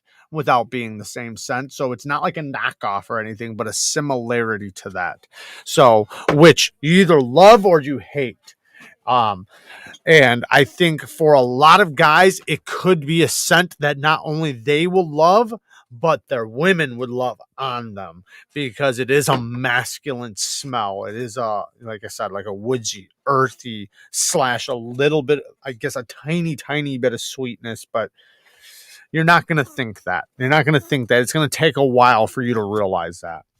Anyways, but it's linked down in the description if you guys do want to check it out or try it. I linked the most affordable version I could find. I do have it on right now in a couple different places. It will, you definitely, after spraying it on you, when you get out in the sun and things like that, you really smell it. Thank you, Luke, man. I appreciate it. We're gonna do it probably next live, because they around these times they go through your channel and they take away bots. So I didn't want to do one because I could drop down below 200,000 tomorrow. It's just the way it goes. So I wanted to make sure after they strip through my channel and take out all the bots, that I'm still above 200K. Because you like, there are so many bots that follow you, like literally just to do like, think about a lot of the those porn things that pop up and shit like that in the comments. A lot of those are bots. So as soon as you post something, they automatically comment and shit. So it's not like I wouldn't even mind if they got rid of them. Get rid of them, because those guys don't watch the channel. So I would rather them just get rid of them. But that could knock me down below 2,000 if it's enough of them. Like when I hit 150K, they took over 2,000 of them away. I know, Papa. I know. I appreciate you showing support. So it's not the supporting bots that I'm worried about. Neeves knows. Wait, Neeves knows. I like it. I do have okay, so I've gotten all the fragrances ready for I thought about doing the 5 scents, the 5 best smelling men's fragrances, or 7. I haven't decided between 5 or 7, but I am ready. I got all 5 or 7 ready. And I'm telling you guys, the 5 or 7 that I have picked out, they're all 10 out of 10 heavy hitters. You can't go wrong with them. Please watch that video. I'd like it to do well. And yeah, I think any guy in this chat, if they picked up one of those fragrances, they will not. I don't think you could be disappointed with any one of those. I think they're all versatile, good for all age groups and everything. And I explain each fragrance. I'll explain each one in the video.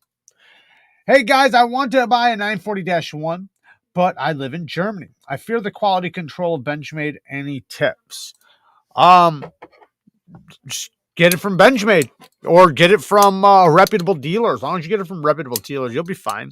The 940s are great. Don't worry about it, man. I know, like, you hear a lot of things in the community, but you'll be fine. And they have a lifetime warranty. And I'm not sure how the lifetime warranty goes overseas, but they'll usually pay for shipping if there's any issues for you to ship it to them, for them to fix it. But I don't know how that works overseas, but I wouldn't worry about it, man. Just get it and enjoy it. Love it.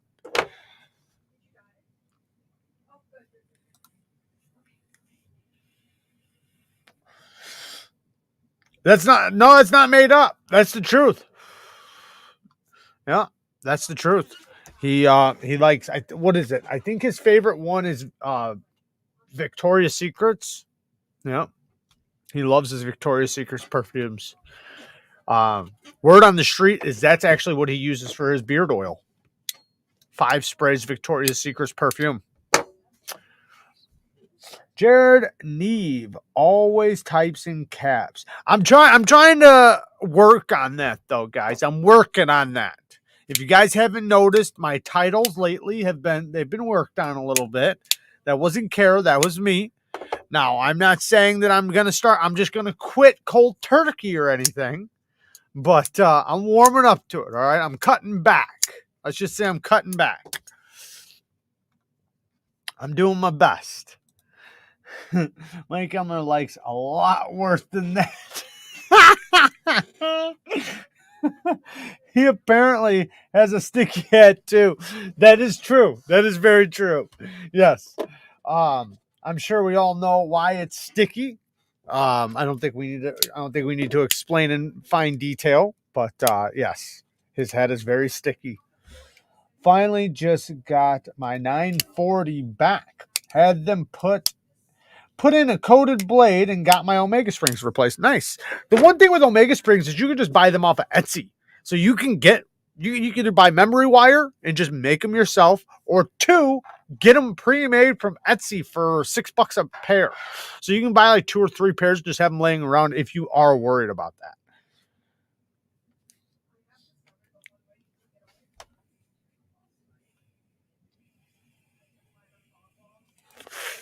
Caps for life. I love it. The thing is that I've noticed, I've talked to a couple companies and stuff, and I think I weird them out sometimes. Why are you yelling?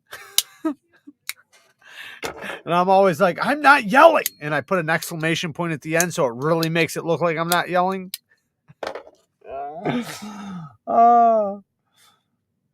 No caps, no peeps. I'm thinking of buying the mini bug out. What are your thoughts? The mini bug out's good. It's a small knife. It's a tiny little knife. Me, I like the regular size better because that's already a perfect size knife in my opinion. It's not too small. It's not too big. It's just a great EDC size. So the mini is more like for Kara in my opinion, and she loves it. But for me, I like it. I'm not saying anything's wrong with it. It's a great backup. It's a great secondary. It's a great knife to put in your organizer. It's a great knife to put in your backpack or whatever. But as my primary, I want something a little bit bigger. So I'd rather have the regular bug out. Now, if you are in a place where it restricts you from carrying a blade length like that, then yeah, the mini's great. Anyone who gets butt hurt over caps has probably never been punched in the face. Ain't that the truth?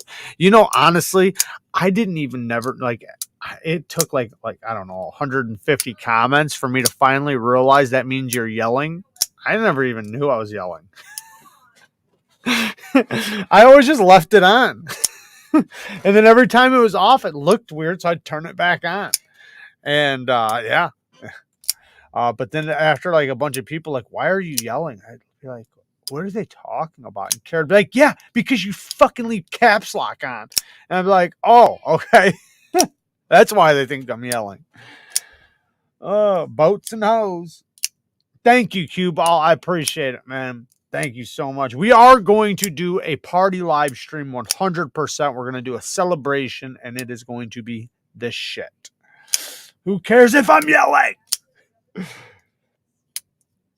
That's what I'm saying. I thought it just made my titles look good. It made my voice stand out above everybody else's. Caps lock for days. A lot of times I don't even realize it, but like I said, when it's off, I realize it. I realize it when it's off, and then I'm like, something's wrong. Something's wrong with my typing right now. Oh yeah, my caps lock is off. I better turn that on.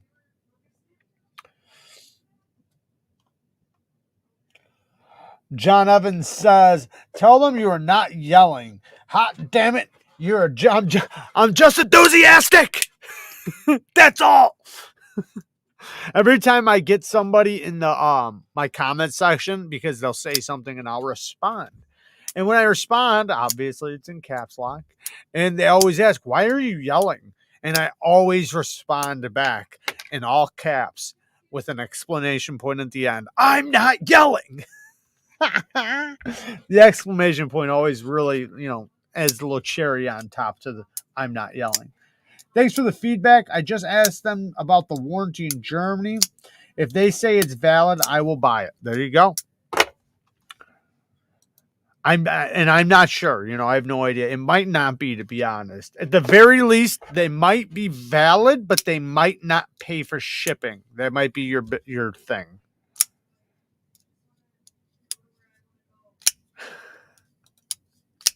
Oh man. Inside voices are for pussies.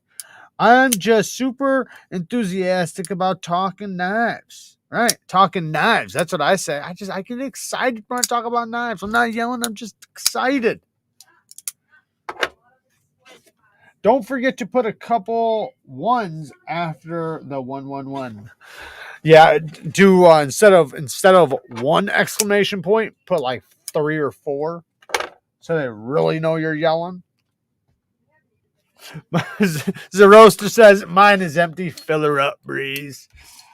The warranty should be valid, but I'm pretty sure shipping is on you. There you go. That's what I thought too, but I don't want to speak for them because sometimes they change terms. Please go hit the like button. And yes, I am yelling. Thank you, Cue Ball. Yes, I do appreciate it. If you guys do hit the like button, it helps me out in the algorithm. It makes it so other people see my content. And I do appreciate it when you guys, I have noticed a lot of you guys use my Blade HQ link. Thank you so much. I do appreciate it. We do have the GP Knives link as well down there in the description. The Amazon link. It definitely benefits the channel massively, and I do appreciate when you guys hit the like button and leave comments and everything. I can't always see all the comments, but it's always amazing when I go and look and I see so many great comments from you guys, so thank you. And I appreciate you guys helping out other people that are asking questions when I am not able to see it in time. I wanted to show you guys, maybe I can find it really quick. Let me see if I can find it for you guys. Give me 2 seconds. So,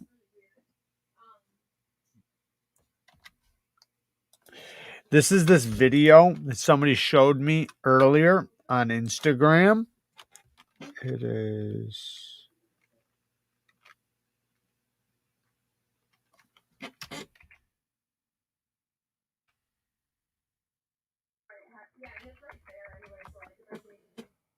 There we go. Let's see if I can find it. Okay, maybe not. Let me go to...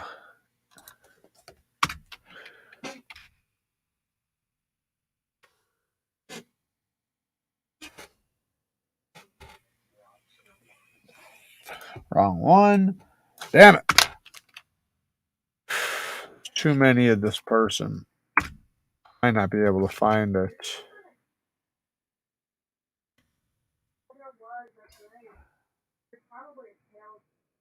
I'm not going to be able to find it. Probably. Let me just look in my thing. It sucks when somebody's name is like the same of 150 other people's names. Listen, if you have a very common name, just pick a different name. Pick a different name. So I'm trying to find this thing I want to show you guys. It shows like a microscopic view of a pull-through sharpener. Shout out to Matt Harris. What the name of everybody else is. Oh, I think I found it. No, it's not. Damn it, it's a different one. Man, I'm not going to be able to show you guys. I'm sorry. Shit, I really wanted to show you guys this.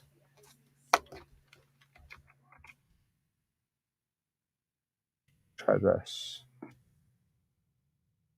There's too many, man. Fuck. I really wanted to show you guys this.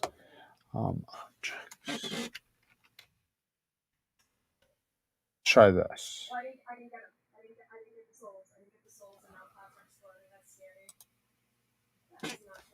Nope. All right, never mind. I shit the bed on that. Sorry, guys. Can't find it. It was a zoom in of like a macro video of a pull through sharpener. And they were recording it and showing it to you like it was a good thing. D-Bass says, Jared or anyone who makes really good quality bits for a bit driver. Don't care about the driver itself. I'm just talking about the bits. Weeha. You want Weeha bits. Weeha makes probably the best bits. I think they're German made.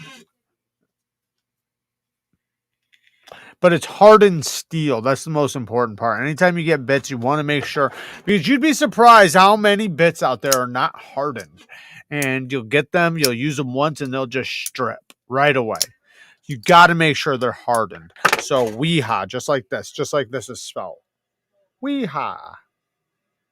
You want the WEHA bits. WEHA. You guys probably can't see it, but it says WEHA on the side of it. Hey, Stasa23. Shout out to Stasa23. Go and follow his channel as well. Another great dude in the community. I saw someone who was supposed to be a sharpening channel / service use pull through to sharpen a chisel grind. Ooh, that sounds horrific. That doesn't even make sense. You can't do that. Yeah, that doesn't make sense. No, I'm not recommending the pull through sharpener. I'm not recommending. I wanted to show you guys what happens, or well, a very close visual effect of what happens. I got one right here because I've been planning on doing this video on this damn thing. I just want to make sure I get the right macro shots and the right video of it, and time's just been tough with me lately, but I'm gonna get it done. I'm gonna slow down a bit and start trying to do some of these quality videos that I had planned. I got screwed over on a couple things, so it kind of backed me up. But hey, it's all right. I'm gonna keep it pushing, keep it pushing. But no, I'm not recommending pull-through sharpeners, not at all. Number one for Wera. For my motorcycle, I used them for years and nothing bad to say about the brand. No, I've heard those were good too. I've heard those are good. Say it ain't so, Neve. Say it ain't so. It is not. You heard it. You heard it here, folks. Go buy a pull through. Oh, fuck. I can't imagine any sharpener in the right mind using a pull through on any knife, let alone a chisel grind. That doesn't make sense because the whole point of a chisel grind is that there's only one edge bevel, not two. A pull through is going to give you 2 micro bevels. It's not going to sharpen anything. It's giving you micro bevels. That's all it's doing. Micro beveling. That's it. It doesn't sharpen shit. Josh Worth with the 10 bones. Congrats on hitting 200K. Interested to see how high the numbers can get. Well, I would tell you what YouTube has projected us at, but to be honest, I don't believe it. The projection looks really good. I'll say that. Almost too good to be true. They're basically saying in like the next 6 months, we're going to be at like 340K, which does not make sense. Because even if we stick it the way we're going right now, we wouldn't hit that. We're hitting around like almost 20K a month right now. So even at that rate, but it does go up and down. And they're going off of other channels, not off of our track record. So they go off of like other channels like that have hit 200K in the time span we have, maybe like how fast they got to, in the next 6 months, how fast they went. And that's what they're saying. I personally don't think that's true. So, but I'm striving for the best. I was hoping for 100K, I think, by January, and we far exceeded that. So I'm more than happy where we're at right now. But I'm always striving for more. So I'm definitely ready for that 340 now. But Kara looked it up. James K with the 5 bones. Needs now recommends to pull through or the back of a can opener knife sharpener. That's actually Knife Sergeant that recommends that. And I'm still waiting. He promised he was gonna do he has this nice custom he was gonna actually show us on his pull through that's actually on the back of his can opener. He says it's the best. So good that he uses it on his customs. Dude, the pull-through chisel didn't make sense to me either, but the person did it right. I mean, It's weird. People do crazy things. Like when I seen that guy at the blade show, not the one I went, but on video, where he took that knife and had this pull through and goes, he's going so fast. Like there's no way you're holding it straight. But how many subs do you have to get before you get your own YouTube representative? We just got one. So 200K, I guess, because we didn't have one before. We just got one. Oh yeah, I already hit that one. Thank you for the 5 bones, James. I do appreciate it, man. But yeah, maybe people can get it earlier. We did not have one until recently, so I always recommend Pakistani Damascus. It's like 800 layers and extremely high quality. And use a pull-through sharpener to get a razor sharp edge. I sell pull-throughs every day, all day, because people don't want to spend more than $10 on a sharpener, nor learn how to sharpen. Yeah, but see, the thing is that, okay, so I'll just explain it. I'm going to do a video on this so I can actually prove and show what I'm talking about, but yes, your edge is getting sharper. Yes, your edge gets sharper, but it's not sharpening your knife. So your mind feels an edge that was, say, dull, right? And then you touch it and you're like, oh, it's sharp. So you think it sharpened your edge. No, it micro beveled your edge. That's what it did. Sharpening your edge would mean you sharpened an edge bevel, your entire bevel, right? Micro beveling is not sharpening. So if you continue doing that, what'll happen is you'll have to continue doing that because it's a micro bevel. So a micro bevel's edge is like, that's like I need to get by, right? I can't go to my house. I don't have stones here. I can't sharpen. I'm in the field. I'm field dressing a deer or maybe fishing or something. And I need to get by until I can get home and sharpen. So I hit it on a pull through. It gives me an edge that I can cut with until I get back. But when I get back, I'm going to resharpen it because it's going to go dull like that. So because it's a micro bevel, it's the higher the angle you sharpen it, the shorter your edge will last. And what you're doing is you're taking an edge bevel that's already there and then putting another bevel at the tip.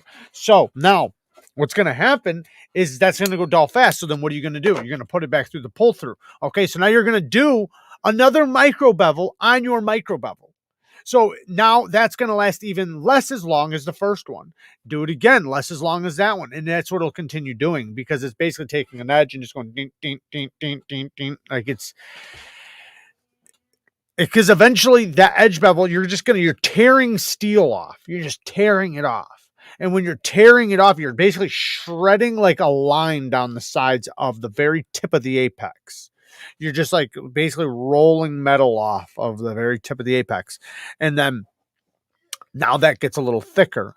So every time you do it, it does it at a different thickness, at a thicker part. So now you added a micro bevel on a very, very tip apex, which is like, okay. But when you do it 5 or 6 times, you're not micro beveling a very, very apex. You're micro beveling something that's been micro beveled already a bunch of times. And you're never holding the same exact angle. It's never going to be a perfect angle. So now this is what your edge will look like.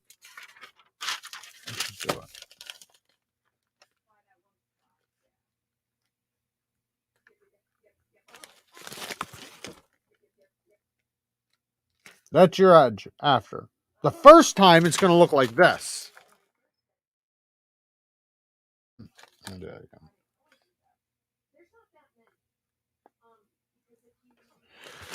That's what it looks like the first time. And you better hope that it's as perfect as that. But then after you do it a whole bunch of times and you keep micro beveling this, so now after this goes dull and rounds off, then you do it again.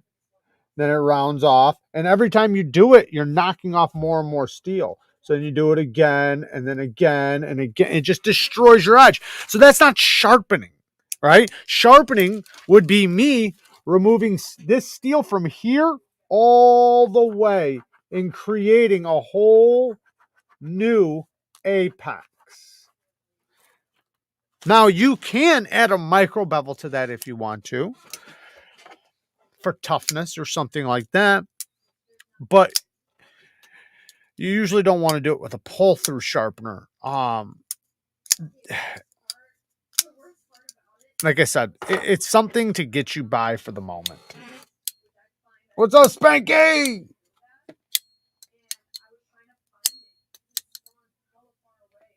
So stoked to finally be able to comment. Love the Sage 5 recommendations again. Thanks. Yeah, awesome, man. Yeah, it's a good one. We were actually talking about a bunch of Spydercos earlier, man. Yeah, Spyderco kicks ass.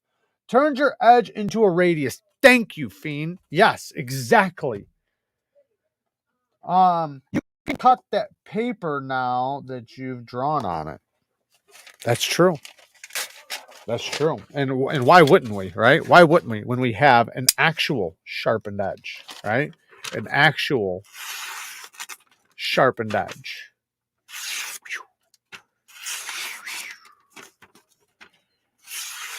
Who wants their name spelled in paper? Woo! Let's see if we can get some little curly cues.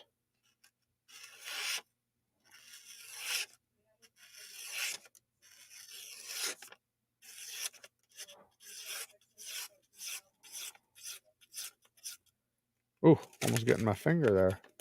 Anyways, very curly. That is, I stropped it on quarter micron, but I went to 3/2 micron stone. So 5,000 grit edge, stropped on quarter micron. It is a mirror polish, and damn it, it's got a lot of bite. It does. It is sticky, icky. Like if I just touch it, man, it just peels skin off. The heat treat felt identical to the Aluris. Identical. Like, and I've never had a problem. Well, I'm not going to say ever. The past year, I have not had a problem with Wee's heat treat on their 20 CV personally. It takes a ridiculous sharp edge. Deburrs really good. Yeah, feels good on the stone. Never has an issue. Now, I'm not saying it's going to have as long as edge lasting as Spyderco's, obviously, but you know, for the materials you're getting and everything, it's pretty good. You just saved a tree, bro. I know. I mean, I do what I can. I use pull-through sharpeners, and I put weed killer in well water. Are you a N690 fan? I like Kaiser's, but I noticed it can be inconsistent between brands. So, yes and no. So, I don't mind N690 for the right price. Now, recently, I might have bought some N680 from an American company. We'll talk about that in another day. But specifically talking about overseas companies, N690, it's okay. It's a decent steel. There's nothing wrong with it. It takes a good edge, sharpens up really easily. It's responsive to a strop. It's just not going to have that very long-lasting edge retention. Now, that's why, like, you can polish the edge. It'll polish up really good, but the polish, it's not going to hold bite for a very long time, but that's because it just doesn't have long-lasting edge stability or anything like that. Like, it's just not, it's not a long-lasting edge retention steel anyways, right? So if you want a polished edge on it, you can polish the edge as long as you have a low angle. You're going to want to strop it, often. And if you do that, you'll keep the bite up. But as far as like, if you're going to be working with it and you want to keep your bite as long as possible throughout the day without having to touch it up, then you're going to want more of a medium to high grit, 600 to 1200 grit. It's a decent steel. Now, it's not something I'm amazed with because it doesn't have that edge retention that I really like. I prefer 14C28N every day of the week. I'd prefer 154 CM. Even D2 sometimes, but that's me. A lot of people don't like D2. It just depends. But yeah, there's nothing wrong with it. But yeah, it's going to be inconsistent between companies just because there are different companies doing the heat treat. Some companies might run it a little bit harder. Some companies might be rushing it. Some companies might be burning the edge because Just because it's inconsistent between companies at the first, what you have to do is you have to sharpen both knives 3 to 4 times a piece, then judge them. You can't judge them, say, this knife that's brand new versus this knife I've had for a while, or this knife I've sharpened once and this knife I've sharpened 3 times. Like, you'd have to sharpen both of them multiple times, then judge them if you're going to compare them.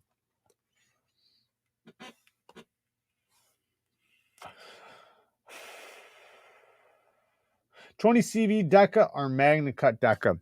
I'm doing a video about that in a couple days, so watch for the video. I'll let you guys know. I got a cut. I'm doing a cut test on the Magna Cut from Hogue. Don't like D2 because China ruined those same people use pull-through sharpeners. Yeah, and like that's why I tried to say when I was talking about the Benchmade's CPM D2 that you can't compare it to the overseas overproduced stuff, right? It's not going to be the same. It's even like comparing our stuff here, right? Like our, say, OS8 or our 440C mass produced in USA versus a custom heat treated 440C. You can't do that, right?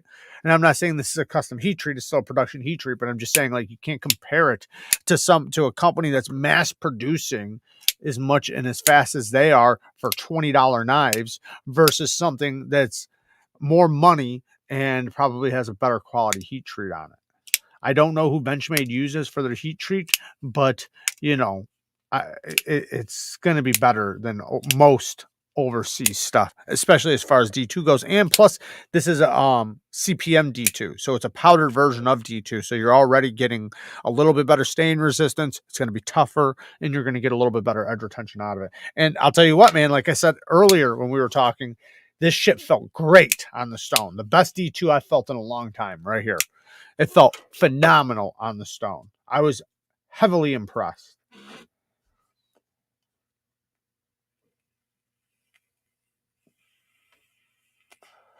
All right. Hexer says, no Benchmade or Buck, but my PM2 and S45 come in and I need more bite. I currently sharpen with the Arkansas stones and it gets sharp, but I need more bite. Use diamond. Stop using don't use the Arkansas no more.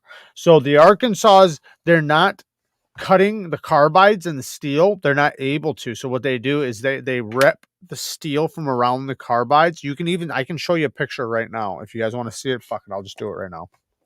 Now, this is going to be a more higher carbide steel.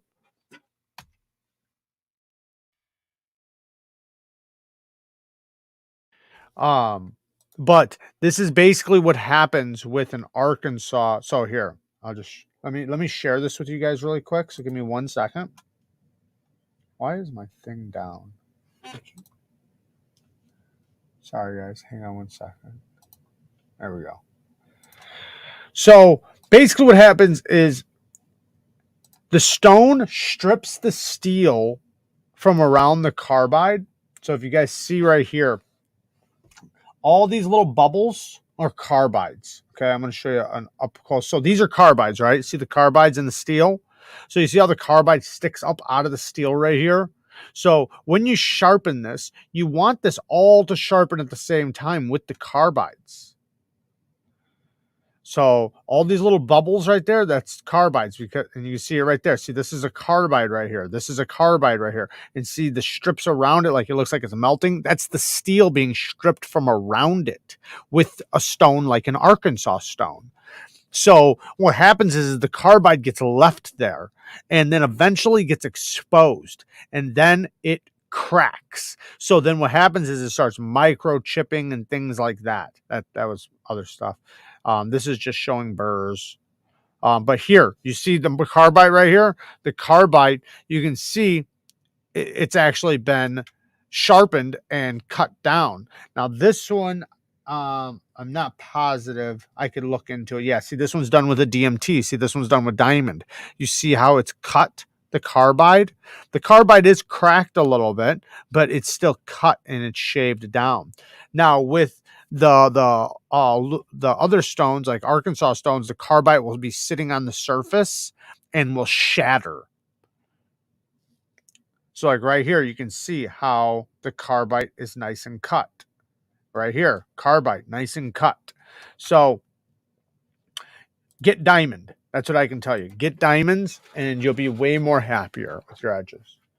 Now, if you want to polish it, I would recommend sharpening to a very high grit with diamond and then either polishing with a stropping compound.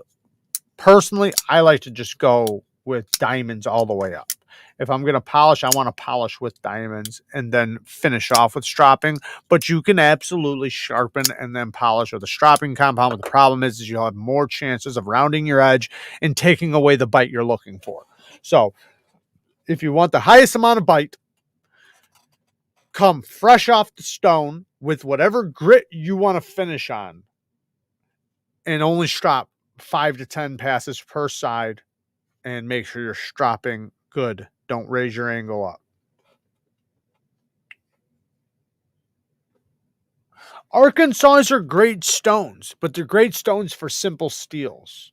They're just it's a natural stone, and it's just not hard enough for carbides. That's the problem. It's just not hard enough for carbides. It's a great steel for 60% of steels out, or sorry, it's a great stone for like 60% of the steels out there, or at least 50%. But in this day and age, we're pumping out high carbide steels with lots of carbides. So, you want to use a better abrasive. That's why I always recommend diamond, because diamond works on everything. Natural stones, Arkansas stones, aluminum oxide stones work with a lot of steels, but not all.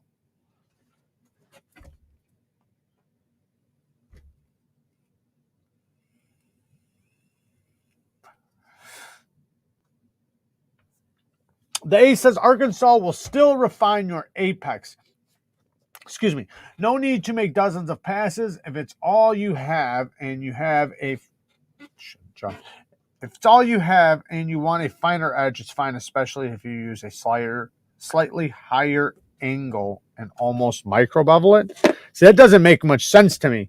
Like I just showed you, it doesn't sharpen the carbide. So if you're removing steel, if you're refining, then you're removing steel. So you depends on the grit you're talking about. Can you use it? Yes, you can sharpen your edge with it. Your edge retention will not last as long. That's what happens. So if you don't care about edge retention, then yeah, shoot for it. Go do whatever you want. You can use Arkansas, you can use whatever stones. It'll still make a sharp edge, but it will not sharpen the carbides. It will not. It won't.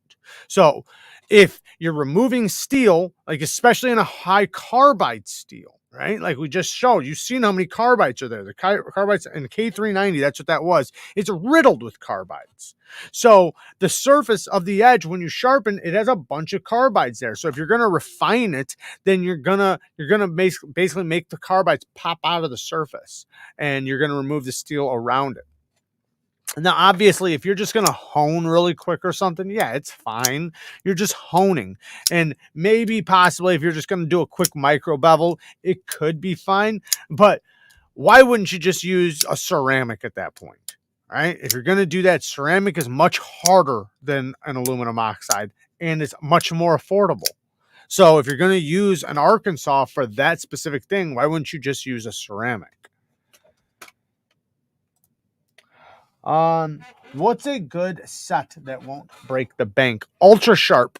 I put them in a lot of my videos. If you go in my last post I did on my shorts, just go through my videos. You'll see a short I just did. You'll see ultra sharp diamond plates. I put it in the description and I pinned it in the top comments. I put them in all my sharpening videos. You can watch the video we just did last Sunday. We did a Bang Gang members live. We sharpened recurves and tantos. Check that out. I have ultra sharps linked in there too. Atomas are going to be better because they're more aggressive, but the ultra sharps are more affordable. They're great diamond plates, nice and flat. You can get 3 stones, a 300, a 600, and a 1200 for like $140 for the 3x8s, or you can get the 2x6s for $51. $51 for 3 plates. Now, yes, you can get much more affordable ones. You can find plates for like $10-15, but they're shit. They wear out like that, like very fast. These ones actually hold up pretty good. 440C Ganzo is pretty decent for $20. I agree. 440C is a great steel. I don't think we give 440C enough credit, and Ganzo does a really good job with it, actually. Like a really good job. I don't think people even acknowledge how good of a job Ganzo does with their 440C. I know you would, Breeze. And you know, one of these days, I'm definitely going to ask you to do that for me, because I would love to get a sidewalk edge on my rock stud. I mean, it would look so beautiful. Breeze has a premium sharpening service. I only sharpen rock studs. And only on sidewalks. The sidewalk sharpening system. If you want a finer edge, wait. I'm sorry, I got to read it from here. What comment is this? The ace. If you want a finer edge, you want a finer edge. Sometimes you have to say, screw the carbides. What if you're sharpening a razor or a wood carving knife? Well, those aren't high carbide steels, so you can use an Arkansas. All that matters is how fine your apex is. But those are steels that are most likely not high carbide. What we're specifically talking about is high carbide steels like this. Like this. Like all these steels around me. But a like a woodworking knife or razor for your face, those are usually carbon steels. Carbon steels is great on Arkansas. I don't know what wood carving knives, but they're most likely just a simple steel, so they'll be just fine. And in that case, yeah, you can use whatever. But with a finer edge, you know, no matter what, you still have to start with a course, right? You're always going to remove the same amount. So there is a point of which you can hone and you can micro bevel and things like that. But if you're going to resharpen it, say if you've got edge damage, you can't hone edge damage out unless if you're going to micro bevel. And in that case, you're kind of just doing it until you do a full sharpening. You don't want to continue to micro bevel and micro bevel and micro bevel and micro bevel, right? You don't want to do that. So what you'd want to do is you have to start with a coarse stone, remove all the steel until you have a nice fresh edge angle and apex, right? So you have a nice new edge bevel. Then you can use let me grab a knife with a big edge bevel.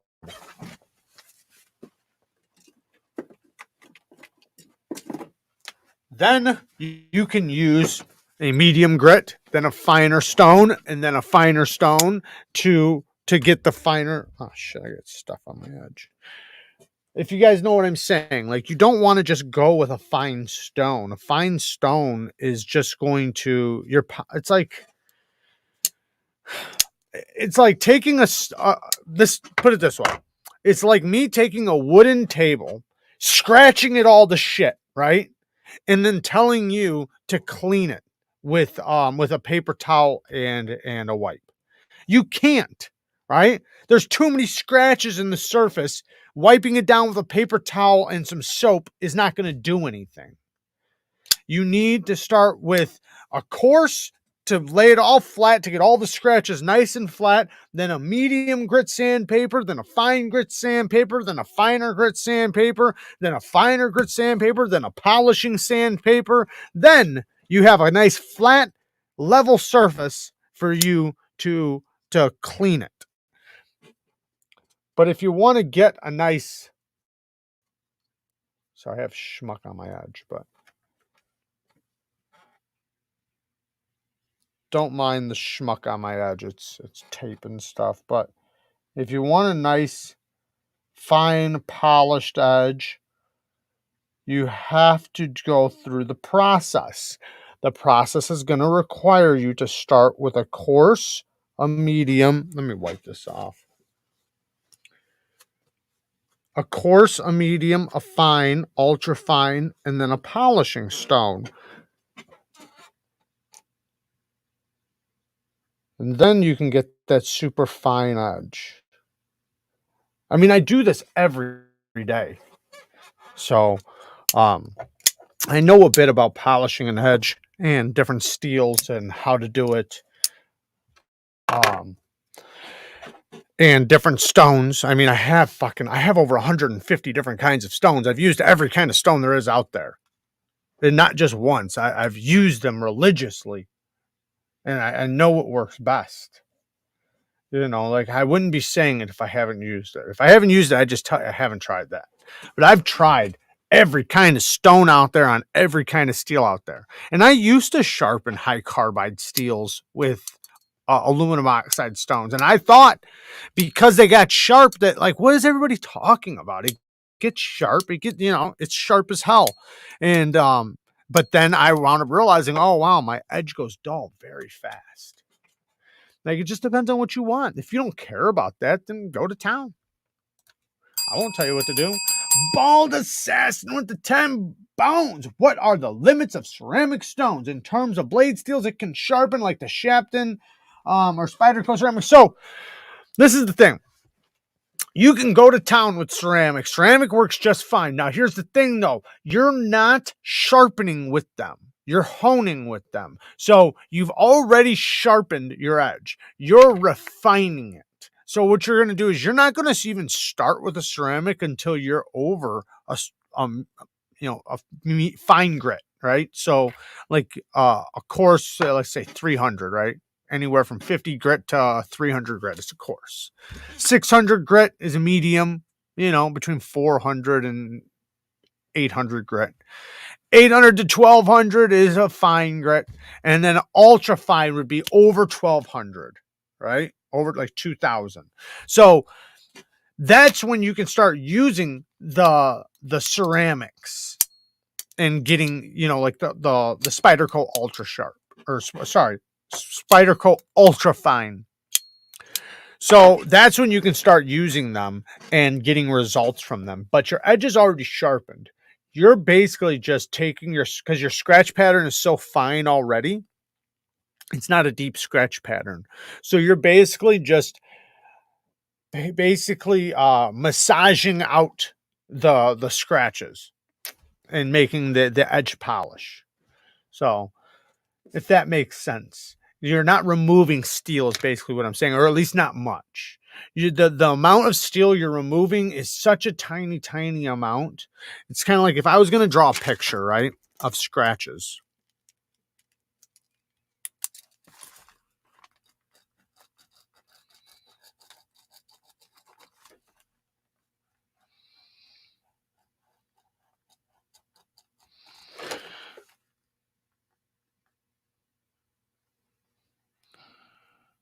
Hang on 1 second.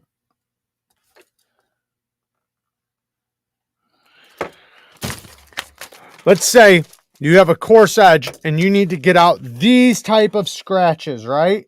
The gouges are like that. So a medium grit stone needs to take that out. Then you're fine, because now after taking these scratches out, you get down to this. Sorry. Then sorry, it's all backwards for me. Then your medium grit stone will take out these ones. Then it'll turn to this one. Then your fine will take that out, and then you'll be down to something like this. Right? It's so small you can barely even see it, that it's just like this, just a lot smaller. And once you're to that point, you're basically just, massaging them out, basically, or, barely scratching them out. If you rub a ceramic, does it feel coarse? No, it feels like a piece of glass, because it basically is. It's an abrasive at a microscopic level, but so it's not getting out deep scratches. You don't want to use a ceramic on a 300 grit edge. You'll be there for a fucking month. You want to use it on something that's already got the scratch, especially if you want it nice and clean and you want to do a good job. I can't keep up with which angle I've used on what. So I just sharpen all my folders at 17 and fixies at 25. Bang. I usually do most things 15 and 17. It's usually what I do. Some things I do 20 though. Some things. Like fixed blades and shit. Breeze sharpens his hammers at 90 degrees, and he does not fuck around. Does not fuck around with the hammers. I'm curious of the sharpening system used on that. I use my hammers to sharpen all my knives. There you go. Bang it out. That's the true oh shit, my thing's dying. What time is it? Okay, we need to get out of here, guys. I got my system dying on me over here. I'm gonna have to bend down to read this. Hey, Jared. Hope all is well. Thank you, brother. I appreciate it, Joseph. Any recommendations for a good multi-tool with a quality blade and wire rope clippers? Yes, go Leatherman. That's all I can recommend. Anything else is going to be shit or a knockoff. Leatherman is USA made. Look for the expensive ones. The expensive ones are going to have S30V steel, 154 cm wire cutters. I think the wire cutter, and it's a replaceable wire cutter blade. Look for the wire cutter that has a replacement blade, like the actual cutter. You can remove it and replace it. And I think that's 4 cm. Look for that one. That's going to be the best one. I forget what somebody can let me know down in the comments. Which one is that? Which Leatherman is that? Hey, Formula One with the 20 bones. Thank you, brother. Man, thank you so much, man. I appreciate it. Boink. I love it. I love it. Boink. Thank you, man. You guys are so awesome, man. I appreciate all the donations. Thank you. We're past story time. Okay, story time. All right, I forgot story time. I know we're past story time. Okay, so I guess where is story time? I think I cut it up. I think I cut up story time. Damn it. Somebody could somebody the Surge, the Wave Plus, the Surge Wave. There's a specific one that's S30V with a 154 cm wire cutter. The Wave Plus is around $100, and the wire cutter's off. I use it every single day. Which one is S30V though? The one that's S30V is more than $100, I thought. Don't want to waste paper. I already did. Leatherman P2 or P4. Skeletool. All right, guys. I did have a story written down. I guess I cut it up. I think I was going to tell the story about... oh, okay. So this will be a quick story. This will be a quick story. We'll tell it really quick. Okay, so I...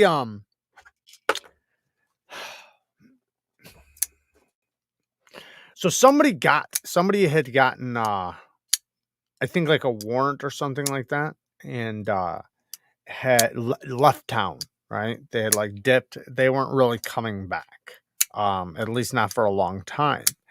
And the property still had everything at their place. Well, I had gotten, let's just say hired, right? Let's just say hired to go and retrieve the stuff out of the place. And it had like a lot of like brand new stuff, brand new washer and dryers, like a lot of money worth of stuff in there, right? So I had went in there, and like it was gonna be like a 2-day thing, right? It wasn't gonna be able to make it all happen in one day. Lots of little details that I'm not gonna get into why.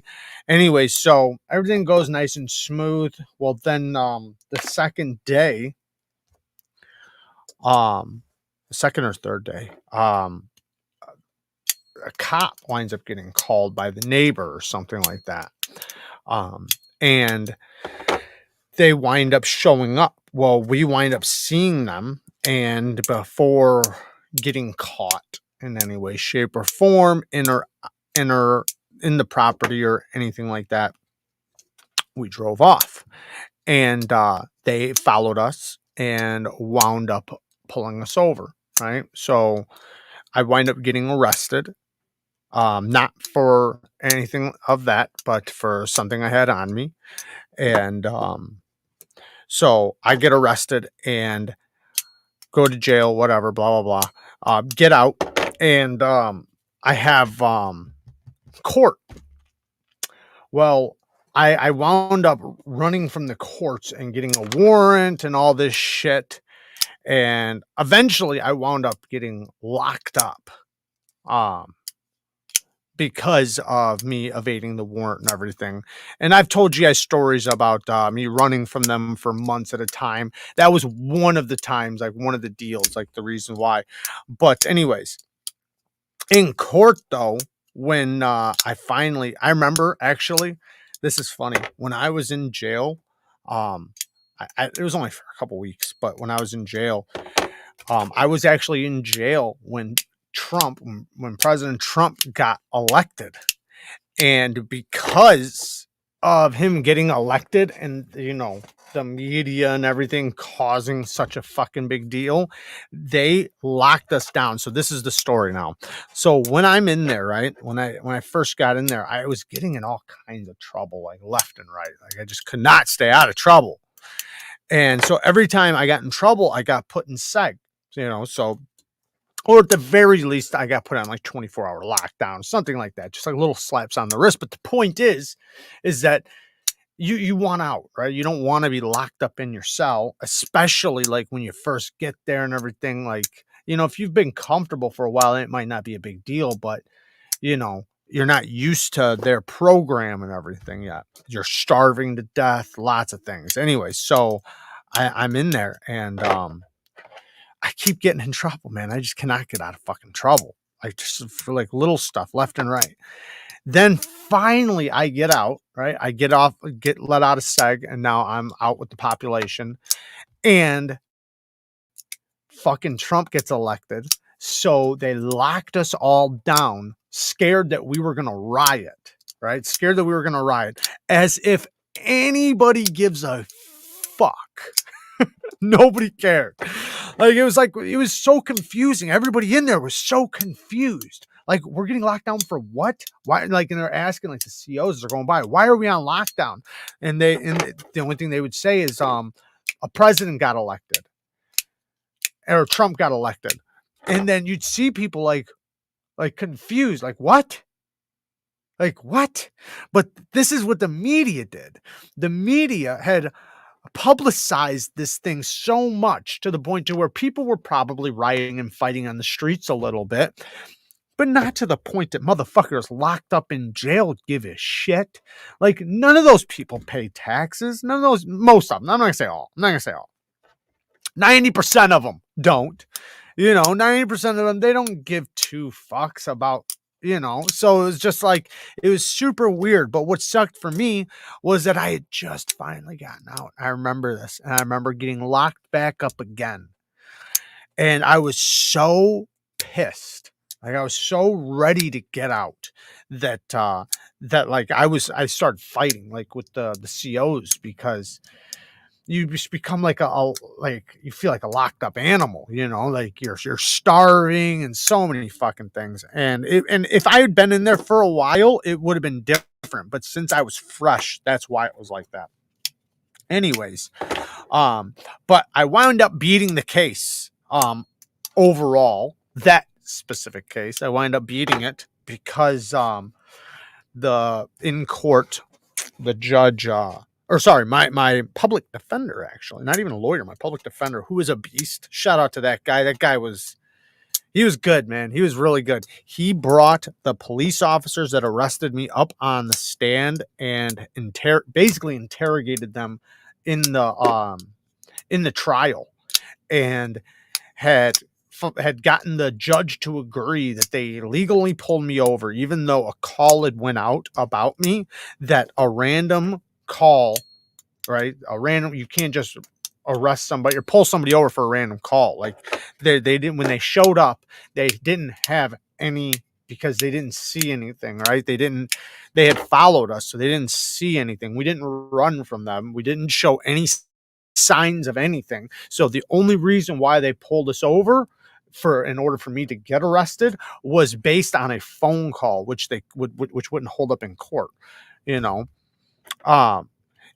so that's what wound up happening. And so the thing I got arrested for got thrown out of court.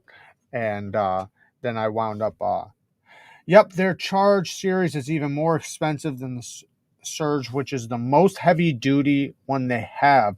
The Charge series had the same tool set as the Wave, but with an upgraded steel on the main blade. Awesome. Thank you, Todd. Appreciate that.